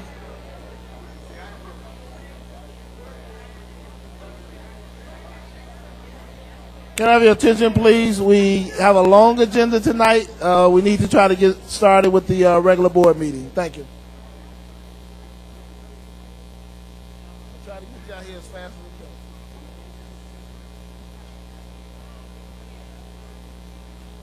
You want the closed session later or what? You need the closed session later? At the end? Okay.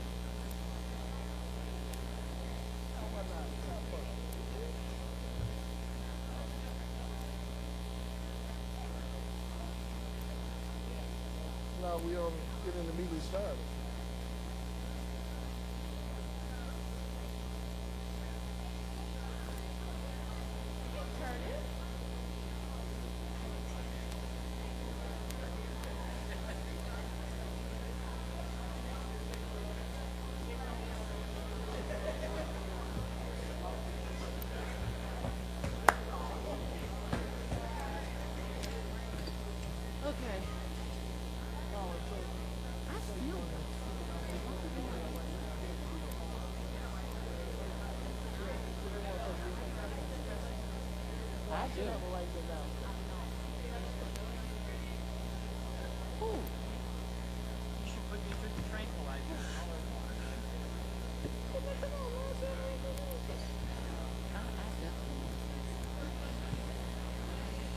Okay, I would like to make a motion to nominate Mr. Mark Rose to be the secretary for the night. Our secretary is not here.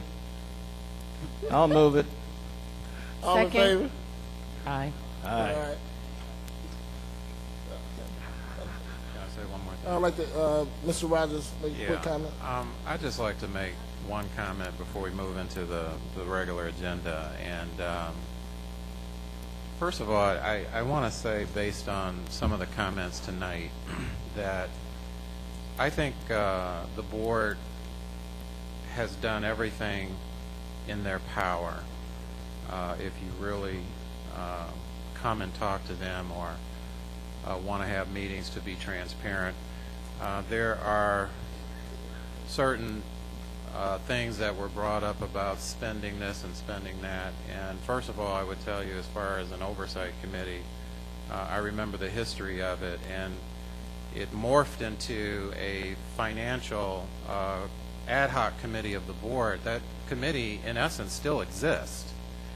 And I just wanted to inform the public of that, because they do meet basically about once a month or once every other month, and the public is invited to that meeting. As far as expenses, I'm just going to address two of them just to give you an example of, you can always, I understand there was a group of parents today that met with Bob Gruss about budget issues, went through different line items, almost item by item, and was asked a lot of questions and was given answers, and I assume that most of those parents left that meeting feeling that their questions were answered. As far as things like tuition to universities, I just want to say this just for the record, not to try to defend anything. But teachers, by their contract, are giving tuition reimbursement as a benefit, and so are administrators, as far as depending on what the contract says, you can get a certain amount of tuition reimbursement for going to school to advance yourself. That's true for our teachers. That's true for the people in the profession that are educating your children and are trying to learn more to be better at what they do in their jobs. As far as things like coffee and Dunkin' Donuts and all of those kinds of things, teachers in this room can definitely tell you there's a lot of meetings in our district, a lot of meetings, and most of them, if they're early morning meetings, are meetings with coffee and some sort of continental breakfast. Again, I'm not trying to justify anything. What I'm trying to tell you, though, is just simply this. don't take things for Mike Teray, who spoke tonight. I'm very proud of him because actually he emailed me a very long list of all of these things which he entitled tonight called disturbing information. And I told him exactly the same thing that I just want to simply tell the public. I said, Mike, half the things that you're saying aren't even true.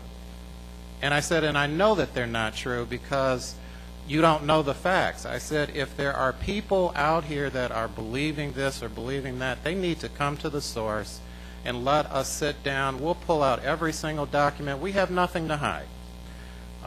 We are a public institution, and we're required by law to be transparent about all of our records, whether they're financial or whatever. I know there was a parent because of certain conferences. I just want to show you how it can go if you don't ask. There was a conference one time that was held at a hotel that happened to have the word casino in it. Let's just say, I'm just making up, the Peachtree Hotel and Casino. So they went from just the word on the receipt to, oh, the district now must be endorsing gambling. You're taking the district's money and you're gambling, and haven't even asked the question about what it's about. And this is what disturbs me, because when people talk about division and tension in the room, and no one has come to anyone and just simply said, can you explain what this is about, instead of drawing conclusions and making assumptions and making speculations, of which a lot of the things just need to have information to be explained. And if it's not well explained, then you have every right to come to the public, to come to the podium and say, I came to a meeting, I asked for explanation, I'm still not clear, I need to be more clear about what this is, and we will try and try and try until we can make it work for you, even if we have to sit down and literally, work through the math together. Not to be insulting, but just to simply say this is the way that it works. But it does bother me when, when people FOI things and then they see certain things and then they jump to conclusions without knowing what contracts say, without knowing what's going on, without knowing why someone bought maybe some donuts and some coffee, because maybe it was a meeting that dealt with, negotiations or a training on student engagement or whatever. And sometimes you do have to feed the crowd that you're calling together. And then I don't think necessarily, I understand that $12 and $12 can add up.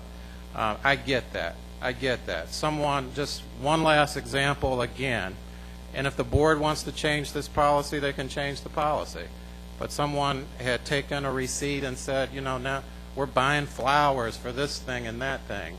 Well, it's pretty much, sort of a practice that if people on our staff, teachers, because they're our greatest amount of, employees that we have, and it could be administrators, it could be anyone. If someone in the immediate family dies, the Board of Education sends flowers to that home. But, someone wants to talk about, misuse and misspending of money because a set of flowers was sent to someone's home. But again, no one ever emailed me, no one ever called me, no one ever asked me or anyone else that I know why were flowers sent to someone's house.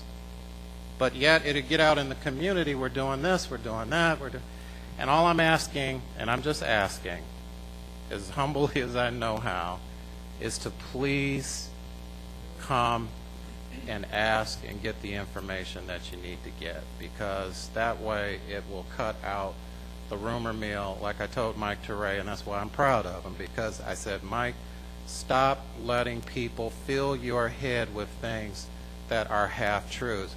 Make people be accountable like you want us to be accountable. Make them be accountable to come and find out what the facts are and to sit down with people. And if we don't sit down with them and we don't explain things, then you can blame us and say we're hiding, we're doing this, we're doing that, we're not above board, and so on. But I can easily almost explain anything that's on the budget. And like I said, we do have a finance committee that's sort of an oversight of the general board. Parents are welcome. Community, you can ask. Every time we have a board meeting, we publicly approve every expenditure down to every check that's written, to every vendor, to every reimbursement, to every staff member. If they go out, because if they go to a workshop, they're reimbursed for tolls, they're reimbursed for parking, they're reimbursed for quite a few things if they're on district business. You can come and ask, what is this about? And if we have to, we'll explain the entire story to you. We don't have a problem with that. But I'd much rather do that than to have someone say that I saw a receipt that said Peachtree Hotel and Casino, and then go out and say that the district is endorsing gambling. Or another one was something about a golf resort, and so then an administrator was accused that he took his whole team out to go golfing, and that's not even the story. It happened to be where the meeting was, but there was no golfing involved, even though there's golf on the receipt. So please come and ask the information, and we'll be more than happy to give you that information. I'm not saying this to be defensive. God knows. I'm just saying let's be accurate. If you want us to be accountable, let's all be accountable and come to us and just have the conversation, and we'll certainly share the correct information to you as to what's going on. Make it very quick, Carol.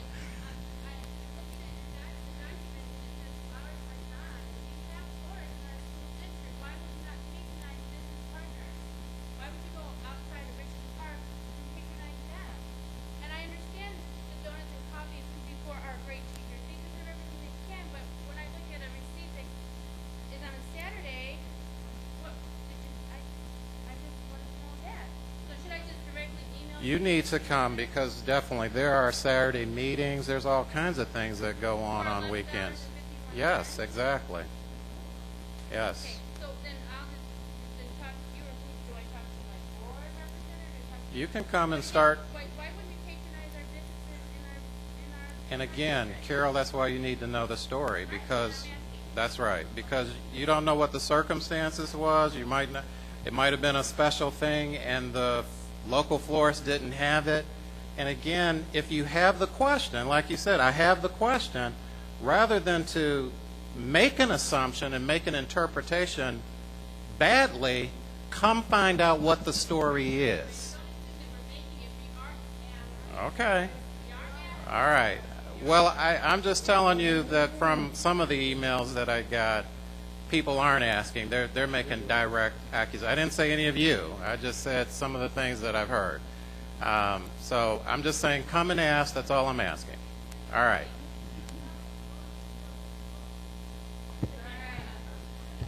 Ms. Sanders.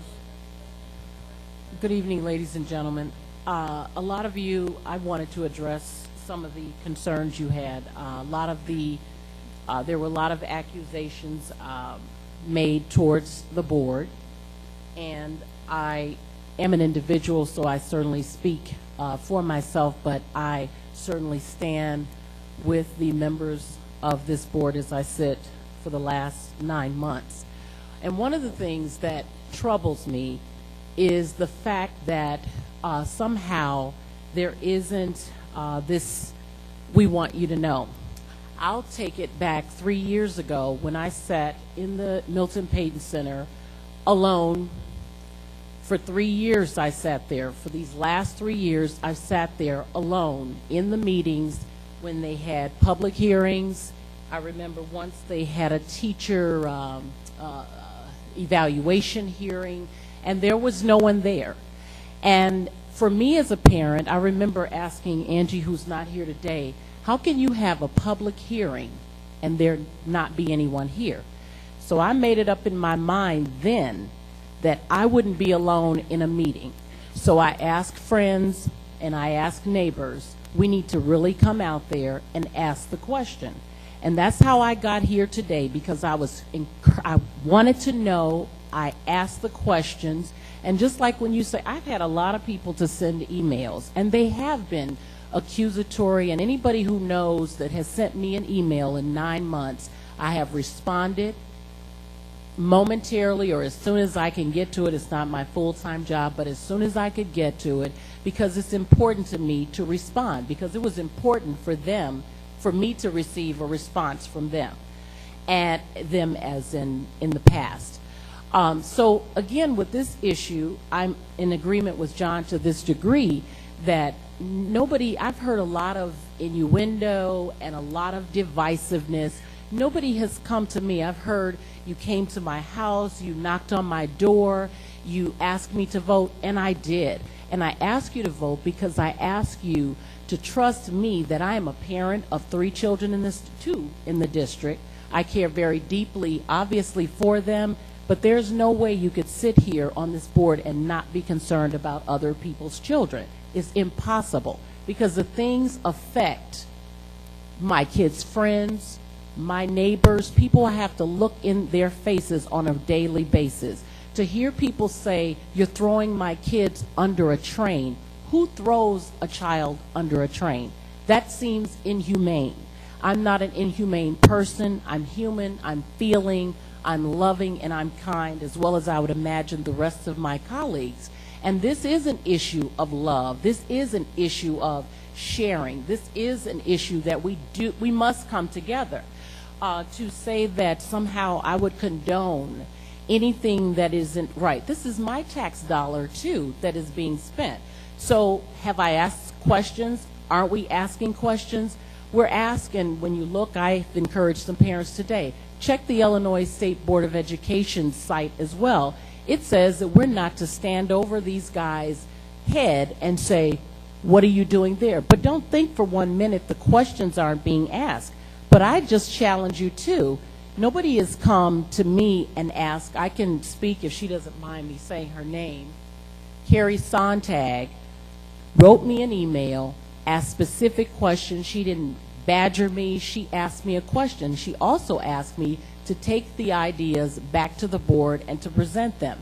As her representative, I did just that. Now, will you know that? I would expect that we will look into the minutes and you can ask the questions. I have nothing to hide. I took time out to say this because I think somehow it's okay that we're yelled at because we are the governing body. I get that. But it got personal, people making negative comments, crap, this kid is crap, that kid is crap. If I read some of the emails that have come to my email address, they don't sound like they're coming from people who are genuinely crazy about my Brendan, about my Nicholas, about my neighbor's kids. They don't sound friendly. And as much as it was hurtful, it's still a matter of I'm concerned about your concerns. I have no choice. I signed up for this job. So I just encourage you to keep, I shook my head when whoever it was said, if you don't like the representative, I'm District 6, I'm Kimberly Sanders. If you want to know where the boundaries are, I'm fine with that because you know what? I didn't like my representation. I wasn't pleased with it. So you know what I did? I got out, I knocked on the doors, and I asked the question, can we change our voice? Simple. And I believe in that. I believe in that democracy because that's why I'm sitting here now. I didn't like it. You weren't speaking my voice. You weren't speaking my values. I didn't say that the person had to agree with everything I said. But you know what? I asked questions. I sent him email after email and made sure that he at least knew how I felt about situations. I don't dislike the person, and I would hope you don't need to feel you need to dislike me. But the decisions that have to be made, some of which you don't get to see the dollars. You don't get to see the cents. Some of the coffee and the things you guys have talked about, I haven't seen it. And if you trust me when I tell you, if you've seen those things or these accusations, nobody has, I've heard over the weekend that they have this and they have that. There's some illegal spending.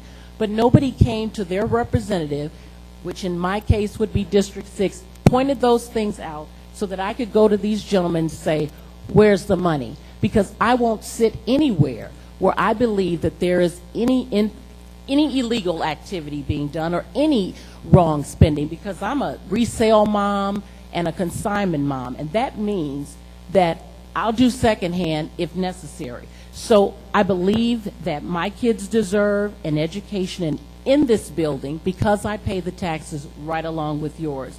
So I'm just saying to you finally tonight, If you're in my district, and whether you're not, because I get several emails from other people because they know I'll ask the question. When it comes to communication, that's my email address, A New Voice for You. I believe firmly in speaking out. These guys probably got aggravated with me month after month, asking the same questions. Can parents get involved? Can this happen? Can that happen? And I kept asking the same question. I didn't like the answers all the time, but I kept coming back. So I encourage you to do the same thing.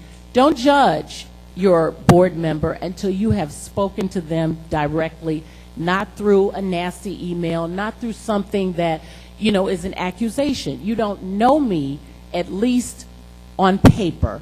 Ask me the question and I'll go fight for you. And I'm not in an election mode. I'm in the mode that we're in this place today. I'm here. I will ask the questions because I'm not afraid of anybody. My skin is tough because I've had to do the same thing you're doing.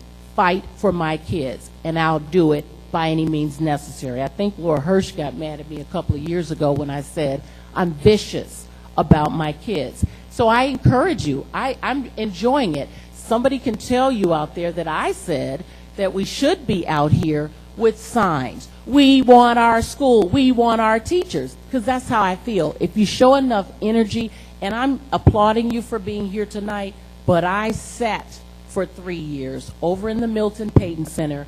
Nobody was there for the budget hearing. Nobody was there for the teacher evaluations.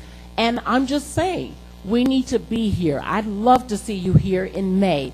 I went door to door. Any of my neighbors can tell you, and said September, October, it's coming, it's coming. We need to be here. I did that with my children, 2-year-old, up and down the street. And I take pride in it, and I won't allow anyone to make me feel indifferent because you feel somehow that I'm in cahoots in something.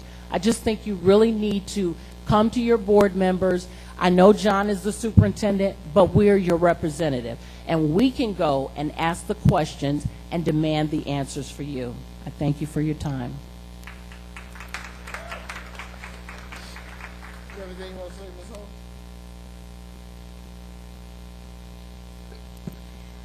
I'm going to be very brief because I feel like Ms. Sanders hit on a lot of points I would have said myself. Also, some of the parents that spoke earlier spoke of unity. I always believe in unity. It may be a far-fetched idea, but if we can come together for this, we can come together for anything. And it's not about my child, your child. It's about all children. My children are at CSK also. So this is personal for me as well. But I sit here as a board member that has to think about other children. I have no other choice. If it could be done any other way, you better believe I would be right there cheerleading and making sure it's done that way. And the accusations that were made to board members, to some of these board members, you don't trust us or whatever was said earlier. Trust is earned and it goes on both sides, on both ends. I got elected for a reason, and that was to be a voice. I was a voice before I got on this board, and I'm going to continue to be one while I'm on the board. But to make accusations and assumptions on why people are on this board or the lack of what we're doing, I work with these people all the time. I'm here till midnight some nights, and I tell people all the time, if I'm going to miss time from my family, my wonderful husband that's standing back there just because I asked him to come here tonight, and my children, my 4 beautiful children, it better be worth my time. I'm not here just to showboat or just say I'm on the board. I remember before I ran, I went to different people. What do you think? They said, Nakia, go for it. I don't think they said, Nakia, go for it because just for any reason. They knew my passion for education. I'm an educator. I'm a teacher. So I sit here as a parent, a teacher, and a board member. My husband's in education. He's an administrator. I see it from all ends. So to make those accusations, now that's what's hurtful. When we're giving of our time and doing things for your children, that's hard to hear. When I think about the things that I've given up to serve on this board for 4 years, and people to make the accusations that they've made and assumptions, I get being angry, I get being upset, I get all of that. because I have those emotions as well. But I'm telling everybody, we really need to stop all of this, you know, bickering. If you've got personal issues with somebody, go to them behind closed doors. We don't need to come in front of people and try to embarrass people. Even if you have legitimate concerns, go to that person. Our children are watching here. We have these children here today that saw every single thing that went on today. And we say we want to educate our children. We're the first educators. So be that example for the children. I get it. I get it, Megan. I really get it. I get the frustration. But let's go about it the right way and do it in the right way for our kids, because we are their example. Everything we do, they're going to mimic. Every single thing. And if we really say we're here for the kids, it means in that way also. Thank you.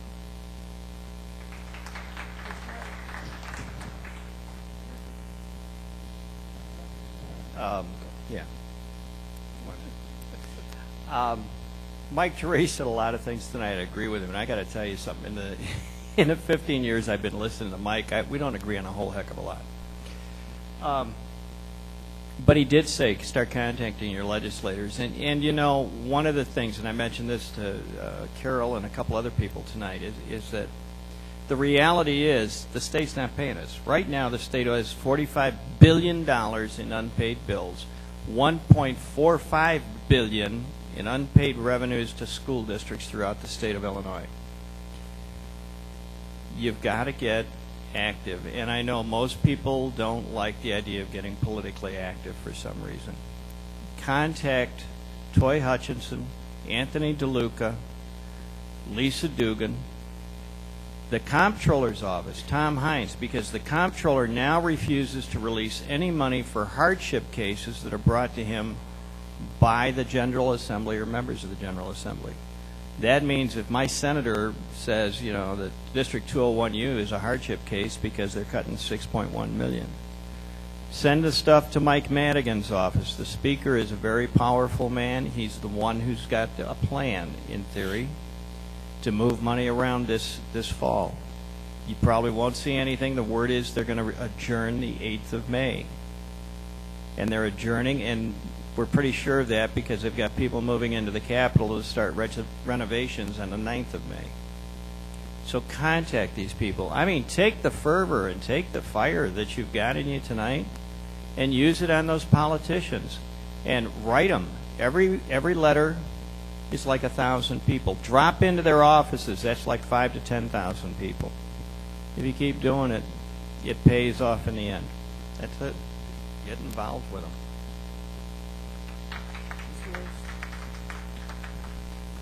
I will be very brief. I just wanted to thank everybody. I know everybody's thanking everybody, but you know, I truly appreciate everybody's opinions that are out there. Listening to everybody, even though some of us, you know, are going to disagree with some of our thoughts and ideas and stuff. I think it's good that we express ourselves and that everybody comes out and has these discussions. That's part of, you know, being part of the family that everybody keeps talking about. I've been part of this family probably since, my kids are 22 years, 23 years, something like that. So, you know, some people have some age on me and stuff, but, you know, you get crowds like what we've seen tonight and stuff when you start cutting things and stuff. As Ms. Sanders said, there's years where we go over here and stuff where nobody shows up. You know, that, you know, we still have to go about our business. We have to make decisions based on being elected as your representatives here. Unfortunately, again, some of us have to, you know, disagree with some of the things that we're speaking about, but we're in it for the kids. We're in it for everybody that we've been elected for, and I certainly appreciate all your comments and where you're coming from in your various situations that are out there. So thank you very much for attending, and hope to see you again soon. And before we get started with the meeting, I too want to thank everyone for coming out. I've heard your comments, as well as I believe the board has heard your comments. We do appreciate you coming out, having the voices and your concerns. But this is my second time sitting on this board, and this is the second time we're going through situations where we have to cut and make changes within the school district. This is not the first time that accusations have been thrown at this board. We do understand that we are the focal point from that standpoint, and sometimes out of that anger and frustration, we are the targets. And we can't accept that only from the standpoint is that we're trying to work together for the betterment of the whole. Being respectful, trying to be respectful to everyone and moving forward is what we need to be about, and not trying to be even more divisive than what we are now. We need to try to work together and move this district forward, because 5 years from now, we may be sitting in this same room having this same discussion if we don't get ourselves together and try to move this district forward. So I say thanks for coming out. We've heard your concerns. I hope you continually do that. As I say, I think we need to come together, put some type of group together on how we can move these type of programs throughout the district to make the whole district better, as opposed to just being concerned about our own child, but all children in the district, as well as everybody getting a quality education. So keep coming. Don't stop now just because you feel like you got what you needed or you didn't get what you needed. Keep coming. We need to see your faces. We need to hear your concerns. And I do want to say this for me personally. My personality is to laugh, is to grin, and to smile. I've been taught, basically to keep from crying sometimes, it's a good idea to laugh and smile. Some people may take that as if I'm being unattentive or whatever. But sitting up here at this board, I have to be able to deal with the issues that are being presented to me in the best possible way that I know how. And once again, I apologize if it's offending anyone. It's not my intent. People who know me in the community that I do live in know that that's the type of person that I am. I smile, laugh, and grin, but I'm about as serious about the business of sitting up here with this board about taking care of the business of the school district. Take a roll call. All right, roll call, please. Mrs. Coletti? Here. Mrs. Hall? Here. Mr. Heisel? Here. Mrs. Sanders? Here. Secretary's present, Mr. Sevier. Here. Do we all stand for the pledge of allegiance, please?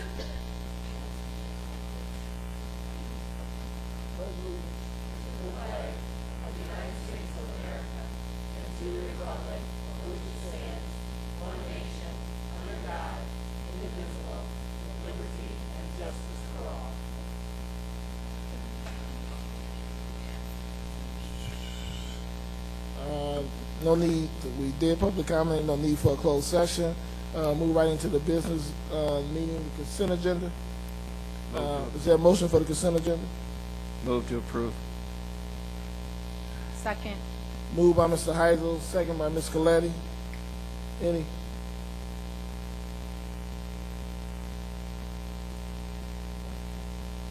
Any questions? No, we're going to close session later. Any questions on the consent agenda?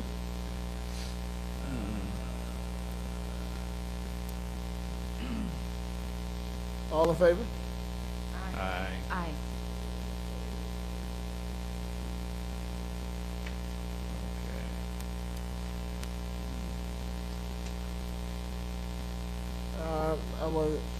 We have some donations.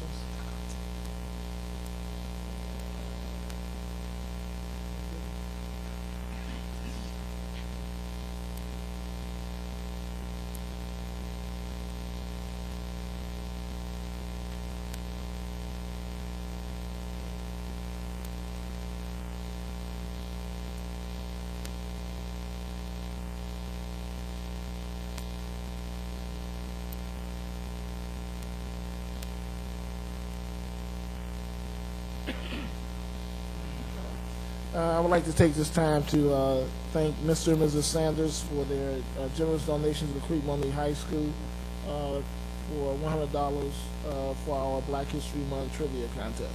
So, thank you, Ms. Sanders. Action reports.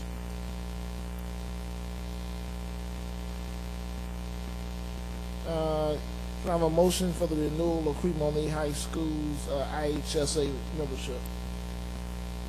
Moved. Second. Moved by Mr. Heisel, second by Mr. Rose. Questions? or anyone? Go ahead, John.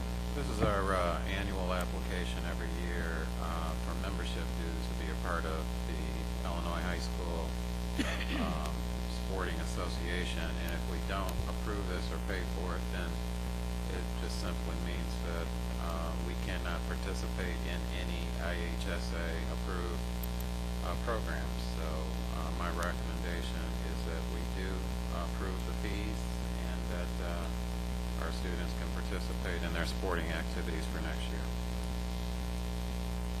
Any other questions? What's the cost?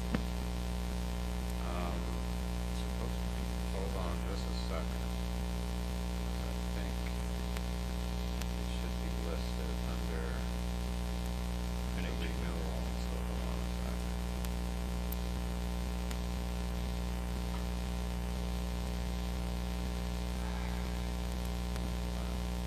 No fees. Yeah, you know what? It's actually not listed. Membership dues or state series entry fees for action IHSA. I think what we can do is let me make a phone call and we can just pass this until we get to the end. I believe it's around $1,200 is I think what it is, but I thought it was going to be in this adjoining document and it's not in here what the actual fees are. Can I have a amended motion to pass the IHA membership application? Amended. Second. Moved by Mr. Heisel, second by Ms. Coletti. All in favor? Aye. Okay, we can move to the reduction in programming for Coretta Scott King. The motion is for option number 2, converting Coretta Scott King into K through 6 IBO school. Is there a motion? I'll move it. Second. Moved by Mr. Heisel, second by Ms. Coletti. Any questions?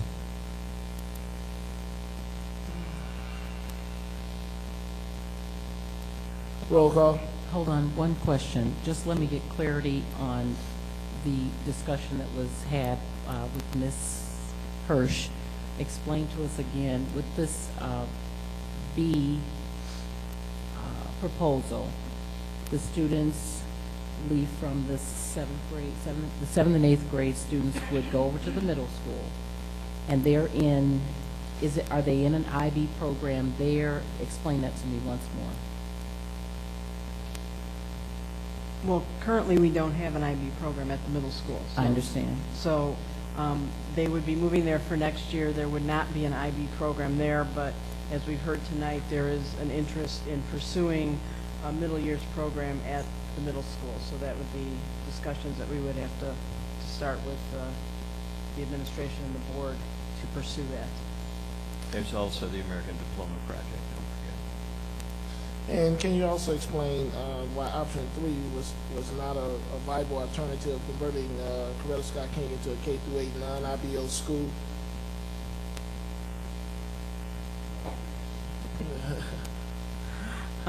Well, we looked at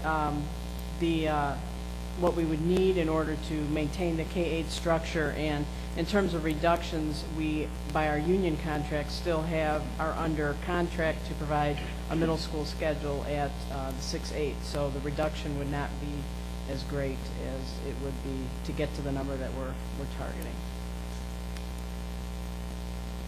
One of the reasons why we couldn't do a middle school schedule is because due to the reductions of taking out specials, and teachers would not have a planning period in there at that point in time, so there was no place for the children to go in that process.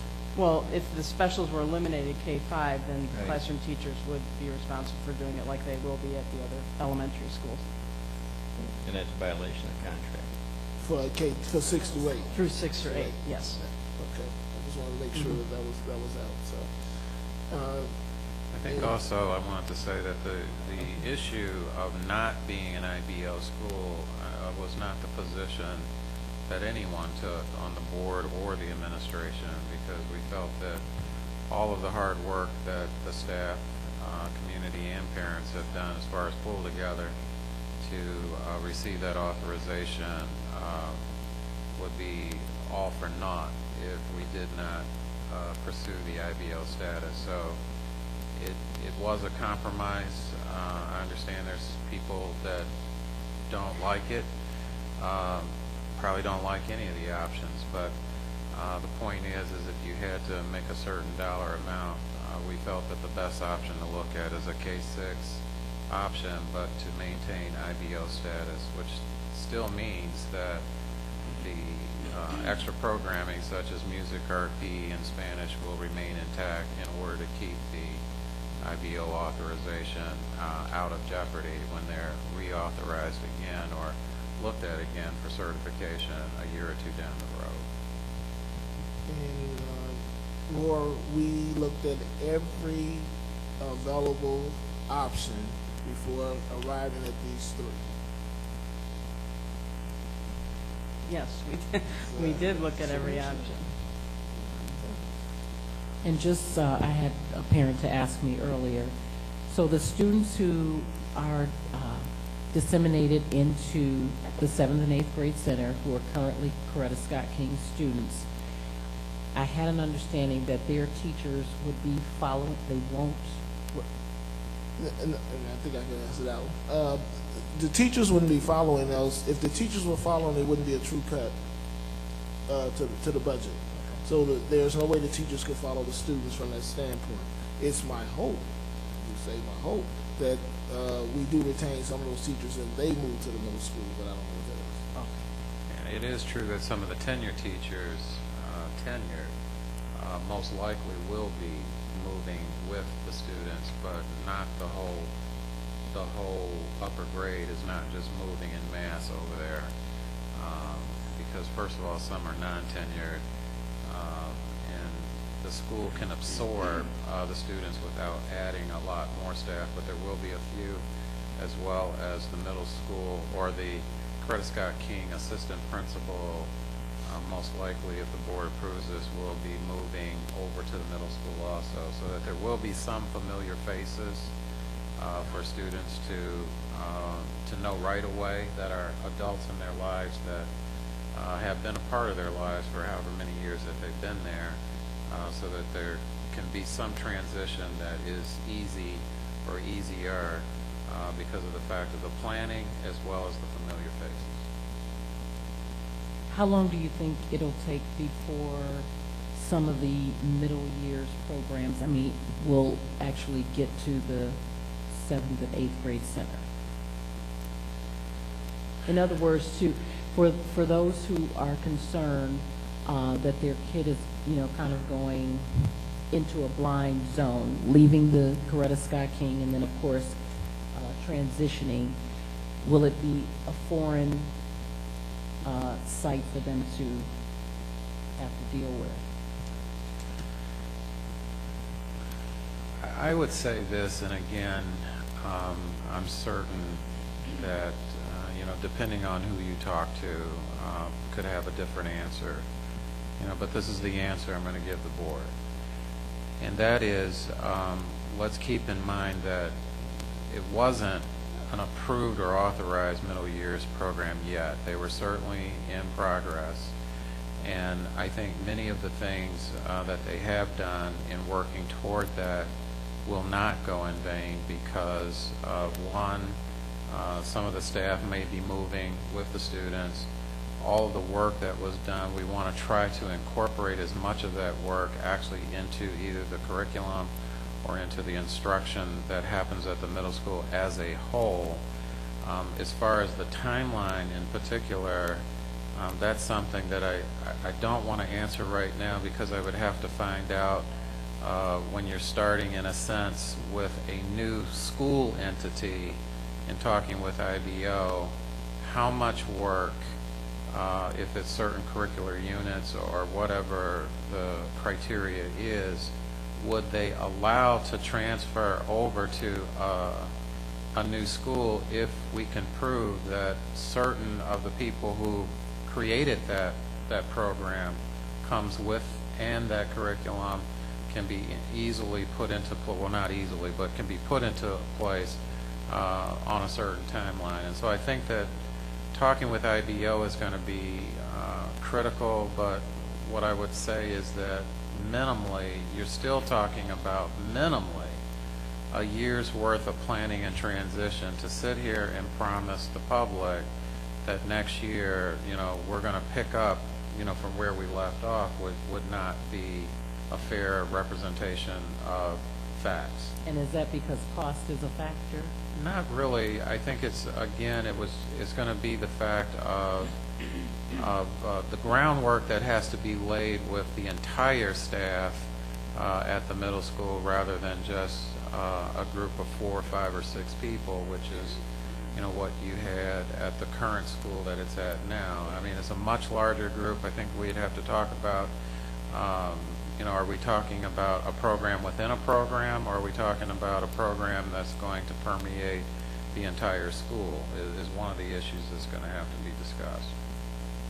Well, can I ask that we try to develop a committee, put together a committee to begin to work on those type of issues now? Is that possible? I guess that's the question.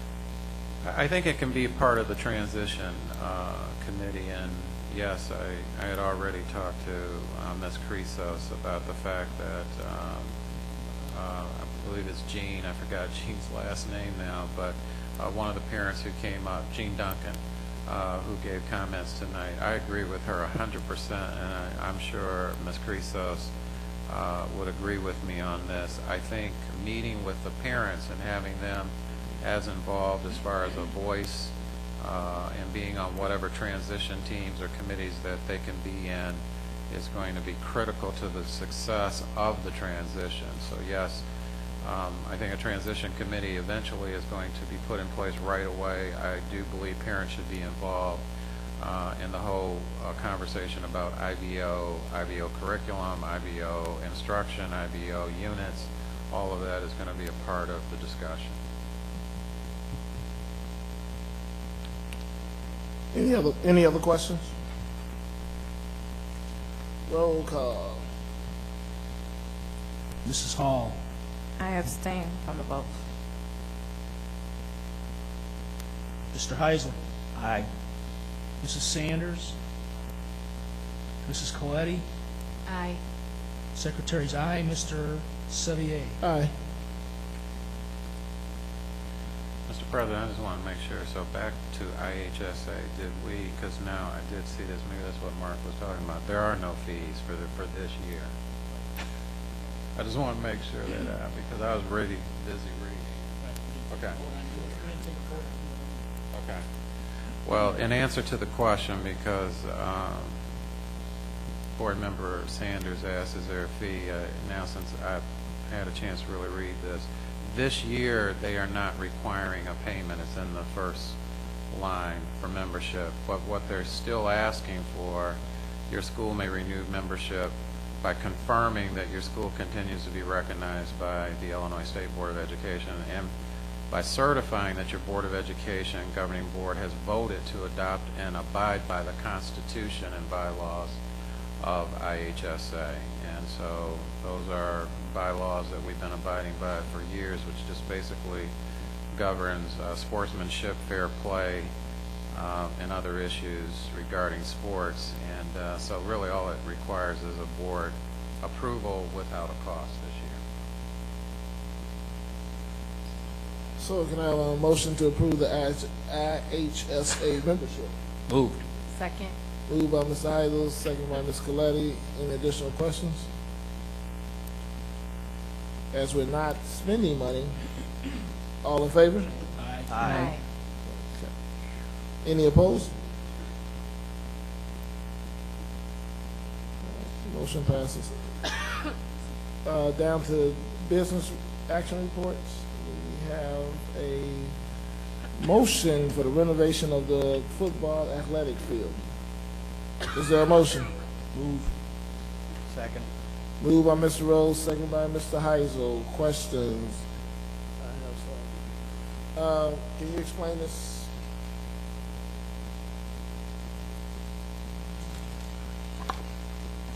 The project itself will cover the whole football field, although we have what we're considering the project area also, which would be an area from the 25-yard line to the 25-yard line and about 54 feet wide, which would be your hash marks to hash marks.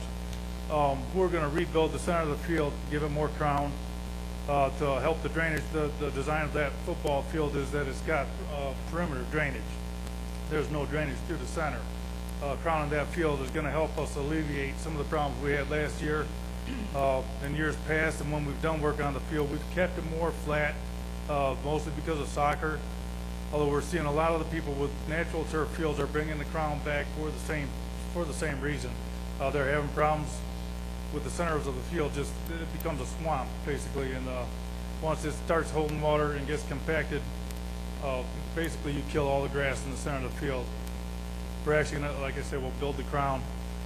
We do plan on bringing roughly 10 semis of dirt in, and building it, tapering it out. We do have an alternate for added drainage.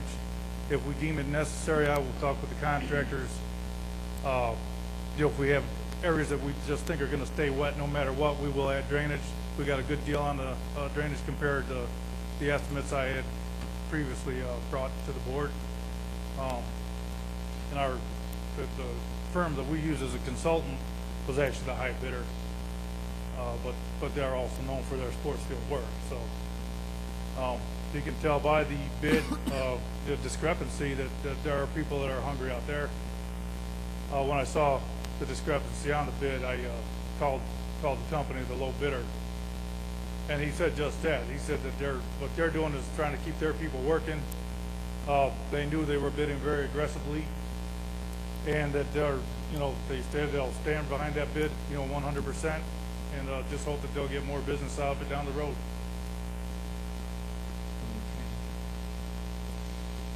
Any other questions?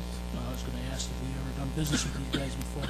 We've had Allied, they did actually some of the work around here when under construction.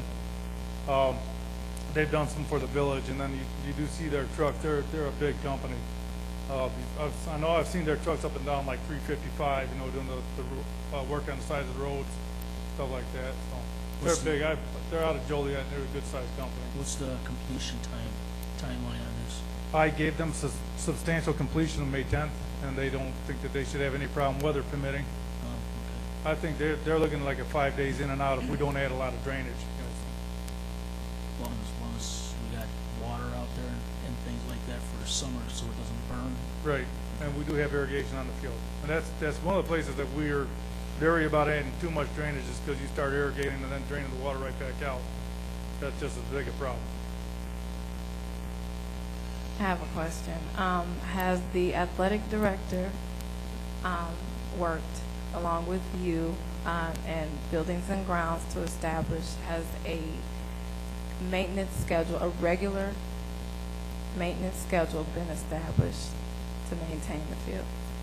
We do have a maintenance schedule for the field, and we do. It's being followed through. Yeah.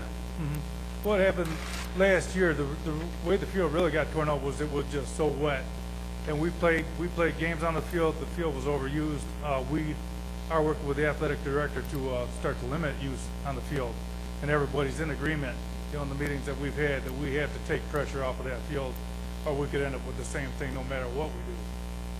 Yeah, I just want to, because I know Mrs. Hall brought that up at one of our other meetings, and Nikki, I wanted to tell you at the last board meeting, the board made it very clear that the use of the field has to be regulated to the point that we're not going to continue to try to have to rebuild a field.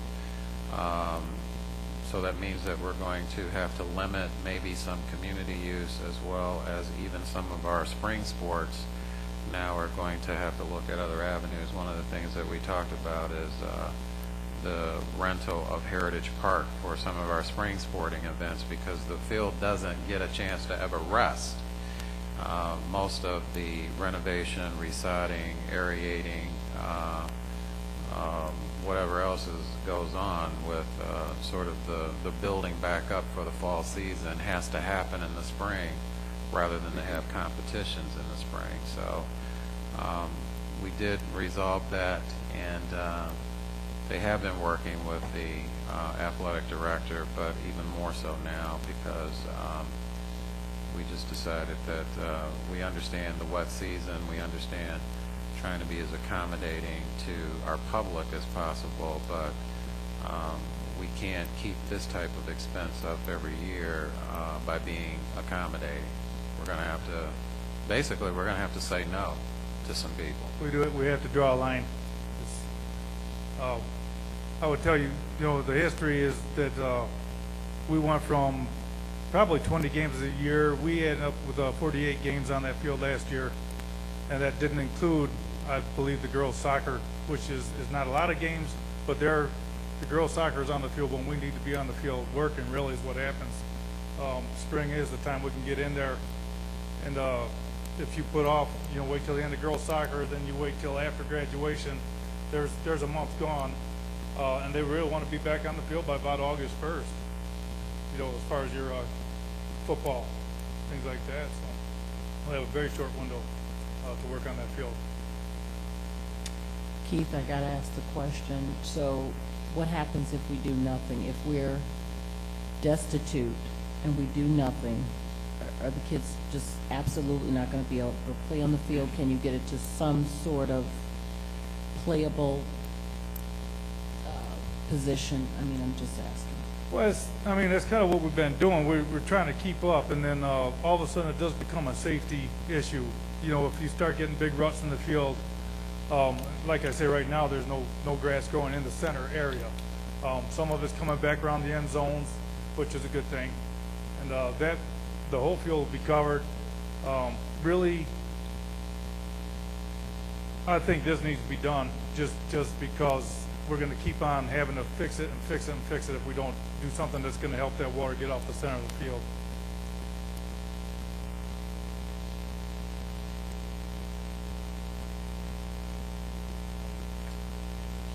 Any other questions?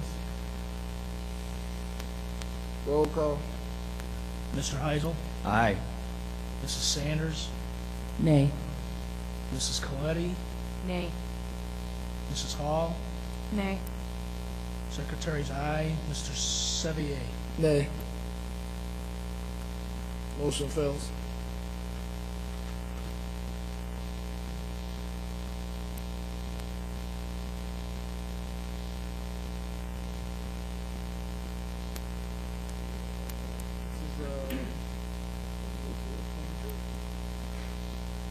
This is a motion for electrical and network upgrades at Crete Monee Education Center. Is there a motion? Move. Second. Moved by Ms. Coletti, second by Ms. Hall. Questions?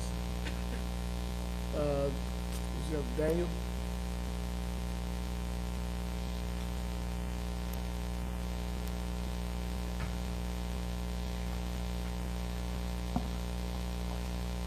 Good evening.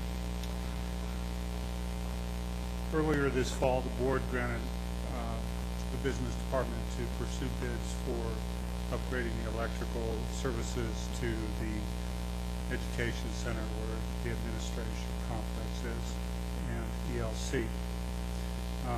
In so doing, and the planning for this project was to make sure that we were as diligent and cost-effective in our approach to the project. This project consists of providing new switchgear for future electrical upgrades and demands on the building, as well as the installation of a generator that would provide emergency backup power to the building so that in the event of an extended outage, we could continue to do business as a school district. The central office has the infrastructure, the main business infrastructure for the district, as well as emergency communications and planning systems. The low bidder for the project was Airport Electric. Airport Electric did the project at Balmoral last year. They did a fine job. And the low bid is $186,687. Questions? Do we have any type of generator now there? No, we do not have a generator at that building. Is there anything though that provides backup power in an outage? The only thing that we have are the traditional battery backup systems. This past summer, we had an outage, and the outage outlasted the batteries, and several of our critical systems went down. So if we have students at CMEC, working on computers, and we happen to have an outage at that particular point in time, or a surge because we don't have enough power, they can actually lose data and information like that. Is that correct? We could, yes.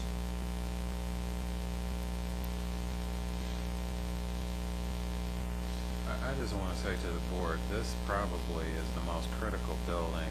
It contains all of your business operations, emergency communication operations, and planning, storage. Almost half of our servers are probably between here and the 6th grade center. It doesn't have a backup. One of the things that we've been trying to do in technology, I'll never forget when I don't know what storm it was, but it was the storm that woke me up, in the sense that we did not even back our data up remotely. It was backed up by different servers, but they were all on site. But if all of them go down, then you don't have any backup, in essence. So we now have our data backed up remotely in different states, even by a service that allows us to do that. But the fact of not having the proper electrical power or the backup for your main central office, which holds almost all of the data that's important to the district, is just really not good business practice. So I need to say that for the record. Okay, I think we briefly discussed it, but what happened with the idea of stages? Why do we have to do this huge thing right this second? Did you say that? This is the first stage. So this is the first thing. And it's entirely for a generator, the primary switch and generator. No, the primary switchgear will service the entire building and provides the appropriate infrastructure to support future expansion throughout the building. And then the generator provides the backup in the event that ComEd loses power or loses service to the building. The two are intricately linked. Tend to look at IT as the brains behind the operation. So without the brains, you don't have a heartbeat.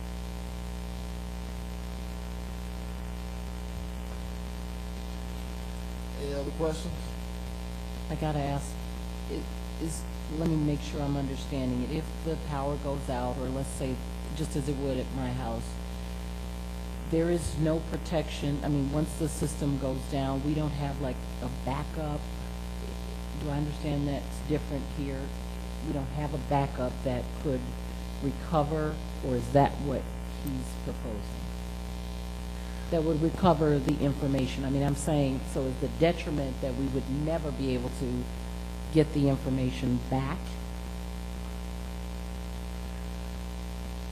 That was true maybe last year. We do have a backup now remotely that we could go to, but if the power goes down, and let's just say that there's a real huge storm, like a tornado that takes out parts of an area that you may be out for a week or two, we would be in grave, we would be in a grave situation without an electrical generator, which basically can be fueled by other sources and could go on and on and on, as long as you have the alternative source. We don't have that right now.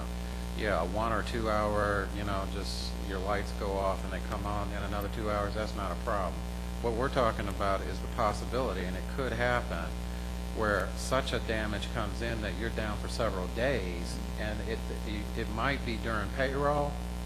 You might not be able to get payroll out technically because of the fact that you cannot get the system up. You cannot power the system up. Is this the only school with this situation? We have a generator at this building. We have a generator at Monee. We have a generator at the middle school. We have a generator at the 6th grade center.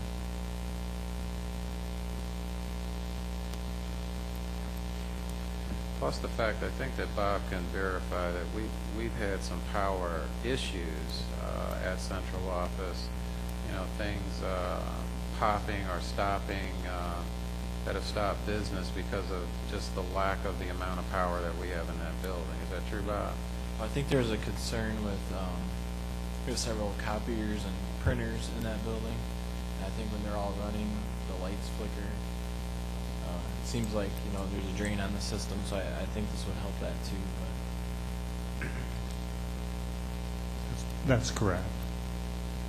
There are other issues that would be resolved as well. Any other questions? Have we experienced something like that previously, John? Loss of power to that detriment? A couple of times, yes, but not for more than a few hours. Except for a few years ago when Crete lost all power for 4 days in the winter storm. Yeah. We've been fortunate that if it's been beyond a few hours for whatever reason, has been on vacation or toward a weekend. I remember one time we couldn't even get into the building now because all of our access into the building is electronic, and only a few people actually have physical keys anymore, and that just gives you an example. I mean, maybe I shouldn't admit this, but I personally do not have a physical key to the building. Now, maintenance does, but my prox key, if the electrical goes out, I can't even get into the building myself. I'm locked out. So it's the issue, again, of having a backup system, and then just having the ability to have expanded power, because right now we're building more and more on technological platforms for the services that we need, and we're almost at power capacity to the point that we really can't do too much more unless we expand the power. You know, and ultimately a lot of what he's talking about there is driving all the servers for our website, all the servers for some of the other buildings that are there. They're all interrelated and connected like that. So if you lose electricity to the building like that, or you have power surges and things like that and stuff, your systems are not going to work very well. The inefficiency is going to go up, and you're just going to have nothing but problems and complaints from parents out there. So, you know, years ago and stuff, when you didn't have everything driven electrically the way it was, you know, we probably had a good system there. Things have, the technology has improved, so you need to also work with the infrastructure too to support it. So, Any other questions? Roll call. Mrs. Sanders? Aye. Mrs. Coletti? Aye. Mrs. Hall? Aye. Mr. Heisel? Aye. Secretary's aye. Mr. Sevier? Aye.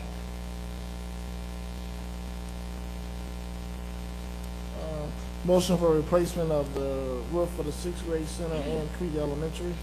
Moved. Second. Moved by Mr. Heisel, second by Mr. Rose. Questions? Daniel? Yeah, at the same time that we were granted permission to bid the electrical work, we were also granted permission to bid out the repair and replacement of roofing systems at Crete Elementary and at the 6th grade center. This roofing system is the same roofing system that is already there. This system we have very systematically removed from the rest of the district. All of the other buildings have the traditional built-up roofs that last for at least 25 years. The foam roofing system is a short-term fix, but it's a fix that we believe that is a reasonable fix given the economic times in which we live. The estimated lifespan of this roofing system will be an additional 10 years on the building, on both buildings. So the low bidder for the job is West Roofing Systems, and the combined bid is $149,900. Daniel, what would we be talking approximately in terms of how much it would cost to replace those two roofs like we did in some of the other schools and to getting rid of the foam roofing system? We didn't do this fix. In 2004, if my memory serves me correctly, the replacement of the roof at 6th grade center was over $1 million.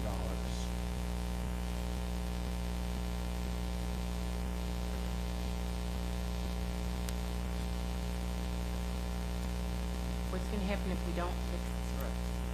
If we don't fix the roofs, we will continue to have classrooms that are getting wet.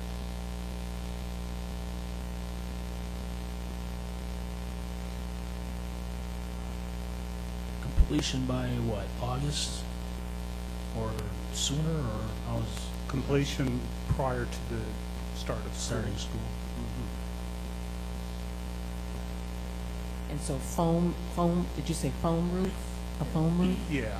So a it's- foam roof and then the general standard 25-year roofing. Those are the only two options. Or I should ask you, are there any other short-term options aside from foam roofing? The problem is that we have exercised as many of the short-term options as we can, and the age of the foam is such that it just continues to break up.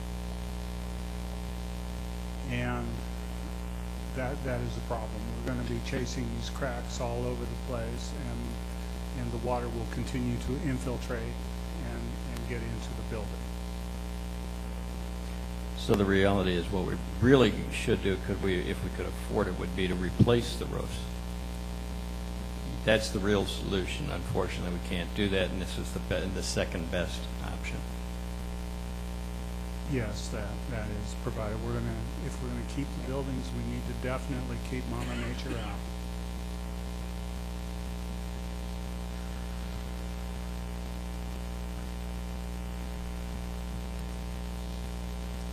Any other questions?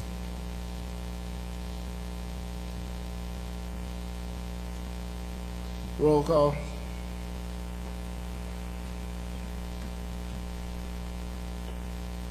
Mrs. Coletti?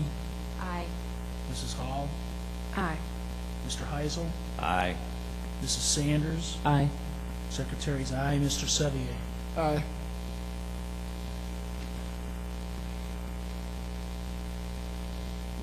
Move to curriculum.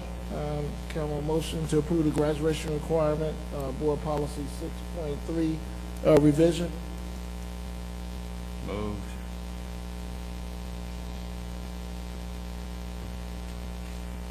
Second. Moved by Mr. Heisel, second by Ms. Hall. Questions? Questions? All in favor? Aye. Aye. Aye. Abstain? Abstentions?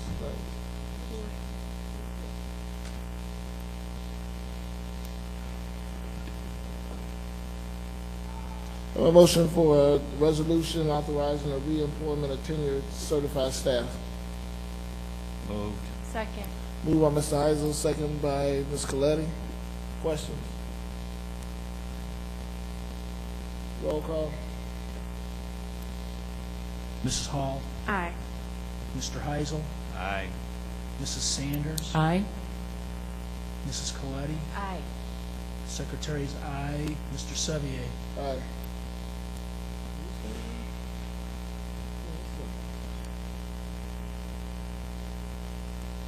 This is just a informational report.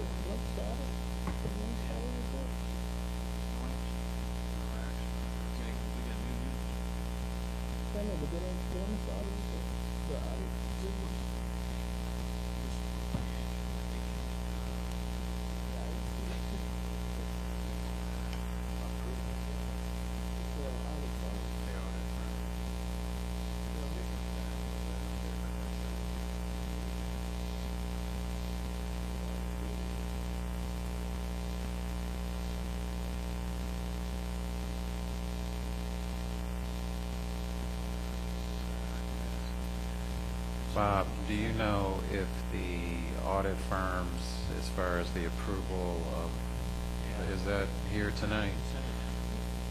It's in the consent agenda. Okay, what number is it? Just for the record. Number 8 on your business. It is number 8. I just want to make the public aware. We did go out to bid to get a new auditing firm, as we've been with the current one for the last 3 years. Correct. So we did go out to get a new auditing firm. It was approved in the consent agenda. So I did want to at least share that information with the public that we did change our auditing firm just for business purposes. That was it, right? Strictly money. Who is it, Bob? McGladdery and Pullen. We had legacy professionals for the last 3 years, and we're changing to McGladdery and Pullen. They were the lowest bidder out of our 3 bids, and they're a reputable firm, so we're going to go with them. So are we under contract with these firms? Is that why we're doing this now, or Yeah, what's the reason? it's a 3-year agreement that we enter into. So. And did they rebid? Did Legacy submit? Yeah, they did. And out of that, this company was lower than Legacy was our most expensive, and then McGladdery was our cheapest, actually. So. And we did discuss this at the Finance Committee at the last Yeah. meeting on the 12th. It's on, they've got the bid packets on page 36 of the agenda. Legacy came in at $32,000, $33,000, and $35,000. A 3-year total of $100,500. McGladdery and Pullen, 3-year total of $84,700. All right, and the last item on the action reports is more of an informational issue regarding student affairs, and this is just information regarding the ELC transportation options for non-claimable students. So we have that information regarding the early learning childhood centers, non-claimable students for bus transportation. Mr. Xavier, I have that report.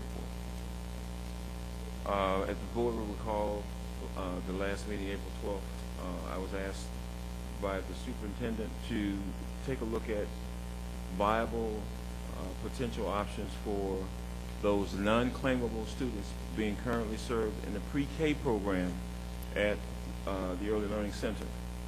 For the edification of the public, the non-claimables, according to the state, pre-K is the only identifiable category in all the students that are serviced within the state of Illinois that are classified as non-claimable, which means that the district cannot claim them on the state reimbursement as they do other students, which means that the district would have to pick that cost up. The only option available to those students, future students for this program, would be to pay through paid ridership. If I use the current numbers, which is 174 students that are in the program today, we would be able to, at the about roughly $2.68 to $2.72 for those kids, it would be a total of $79,511.04 that we could collect. However, looking at roughly $350,000 for a total cost, that $79,000 doesn't come close to footing that cost. So the only other option, other than the paid ridership that parents would have, would be to drive their students to school. Are there any questions? So let me be sure that I understand. You're saying that if the non-claimable students had to pay, it would be $2.72. Roughly $2.72 a day per student. What does that equate to per family? Because the $79,000 is for all 174 of them, right? That's correct. You're looking at roughly somewhere in the neighborhood of a couple of $1,000s a year, paid in 2 installments of roughly $1,100 to $1,200 per semester. Now, is this wording at the bottom, HB 4879? Yeah, that is what I want to get to after any questions. But House Bill HB 4879, basically, if it passed the House by unanimous vote, it is now resting with the next level of public officials at Springfield. If they vote to pass this bill, it would be a major issue for our school district as well as other districts throughout the state of Illinois, because then we could claim those pre-K kindergarten students as we do currently students who are eligible. Eligibility would mean that those students we have to transport by law outside of a mile and a half would now be claimable as we claim other students who are eligible for transportation in the state of Illinois. Claimable at 80%, right? At 80%. At 80%, that's correct. So, and now, I mean, this thing says it passed the General Assembly. Are we waiting for the governor's signature, or is it gone to the Senate? We're waiting. It's not going to get to the governor for a little bit. They're voting on, I believe, either this week or next week on whether or not they're going to pass the bill. In other words, we need to contact Toy Hutchinson and Cullerton's office. Meeks was the sponsor of the bill. He and a few others. But contact Toy Hutchinson's office and John Cullerton's office and urge them to support the bill and the Senate Appropriations Committee. I don't have their names handy, but that's where you want to go. And if you want to find out, go to illinois.gov. That's the website for the state. Or go into Google and just type in State of Illinois, the website, it'll come up, the name will come up. The bill number is House Bill HB 4879. Okay. The only other question I have, again, just to be clear for the board and for the audience, the paid ridership formula is a formula that's in place right now, right? Yes. So the reason why we chose 272 is because we didn't want to go outside of the current formula. So we could collect up to about $80,000 roughly, but the bill, the total bill for non-paid ridership is almost $350,000. Thereabout, yes, a Right. rough estimate. All right. Do we have any idea when the state legislation may vote on this bill? I would say, according to most current information, they are supposed to vote on it within the next 2 weeks. Okay. Any other questions? But just for clarity, so we're not losing funds because these children, for example, the gentleman said earlier, people most likely will not be able to afford to have their kids coming to school. So we're losing as well. I mean, so who's going to populate the building if these kids can't come to the school? Well, currently, the program itself is being funded through a grant. We're not, we're not right now currently, as the state of affairs exists, we're not collecting any type of reimbursement on 174 students. We're obviously, everybody around the table, as probably well as in the audience, would probably want to see those babies educated along with everyone else. But to the tune of about $350,000 that you cannot recoup. The district, that's an expenditure that comes out of the district's coffers that we cannot recoup at 80% or no percent, because the law has specifically identified that category of student, pre-K, don't ask me why because I don't know why, as not claimable. And the only reason I can give you that's really sound is the fact that they're not claimable because they're not classified as special needs children. And if they were, we would be able to claim them. However, they're not. When the state in its infinite wisdom made a lot of money available for pre-K programs throughout the state, it did not make funding available for transportation reimbursement. Now, the other thing is that the budget has not been passed. You've got to keep that in mind. That means the State Board of Education budget has not been passed. So as of right now, there are no dollars for ELC for fiscal 11. And until that budget gets passed, we won't know. And even then, the grant dollars can't be used for transportation? No. No. Why not? Because the the grant cost, says the amount of the grant would not cover or come close to covering transportation in its entirety. And the grants are very specific in what you can and can't use the money for. Yeah, it has and to be used some for, preschools you know. do cover transportation in their well. grant. That's why I want to know what's the reasoning for us not being able to do that. Well, here's what would happen, Nakia. Even if it is true, and we can check on that, the point is that the grant right now just covers enough to be able to pay for all the staff. So the moment you even take $1 away for transportation, that's $1 that you're not going to be able to pay for payroll. So either way, if you paid half of the transportation bill or all of the transportation bill with the grant, then the grant money is not going to pay for the salaries, and then you're going to have to make that up. So even if that is true, and we will check into it, that you can use the dollars to pay for transportation. The point is, we get, I think it's roughly either $400,000 or $500,000, and that covers the cost of all of the salaries right now. So if you siphon it off to pay for other things, the district still then will have to pay for the salaries. So then what if we're left with a large population that cannot attend the program and we have teachers there? What's the plan B? Well, I think that's, you know, we're going to come back in May based on more information. One will be if this is, the state legislator or the legislative session is to close May 8th if they don't go in overtime. So by the May board meeting, we'll know, first of all, from the state as to whether or not they're going to fund the transportation portion of preschool or not.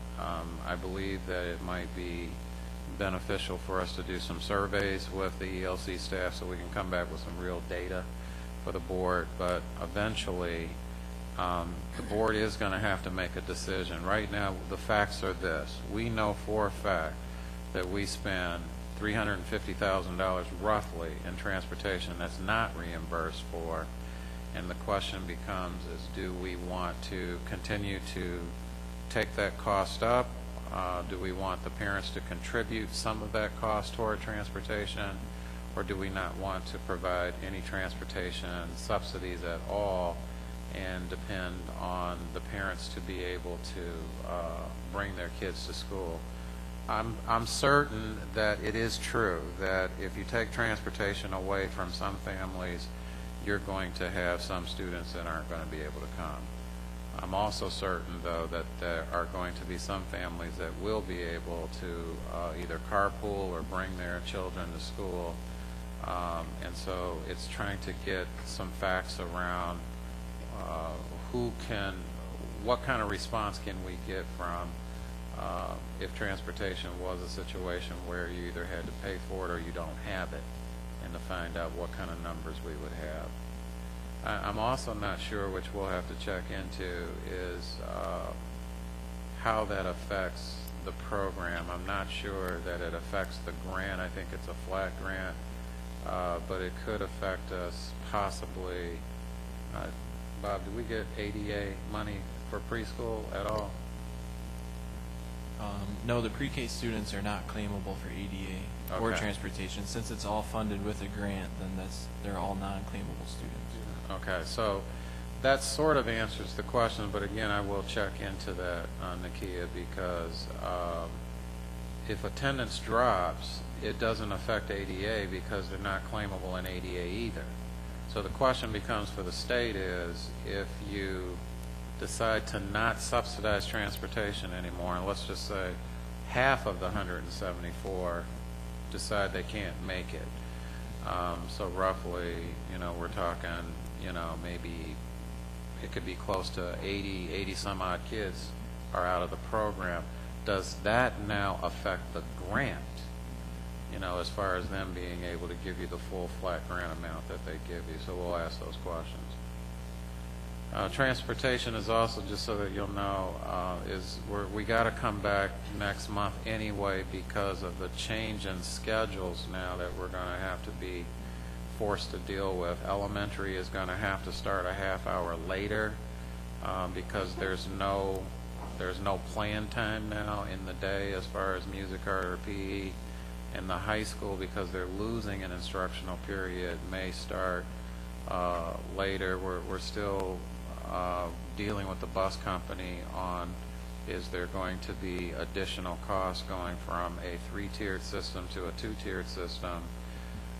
So even though we're saving money on some of the reductions in programming, we may have to pay a little more in transportation because believe it or not having 3 tiers, and George will explain that at the next board meeting, we're actually going to have to add some equipment.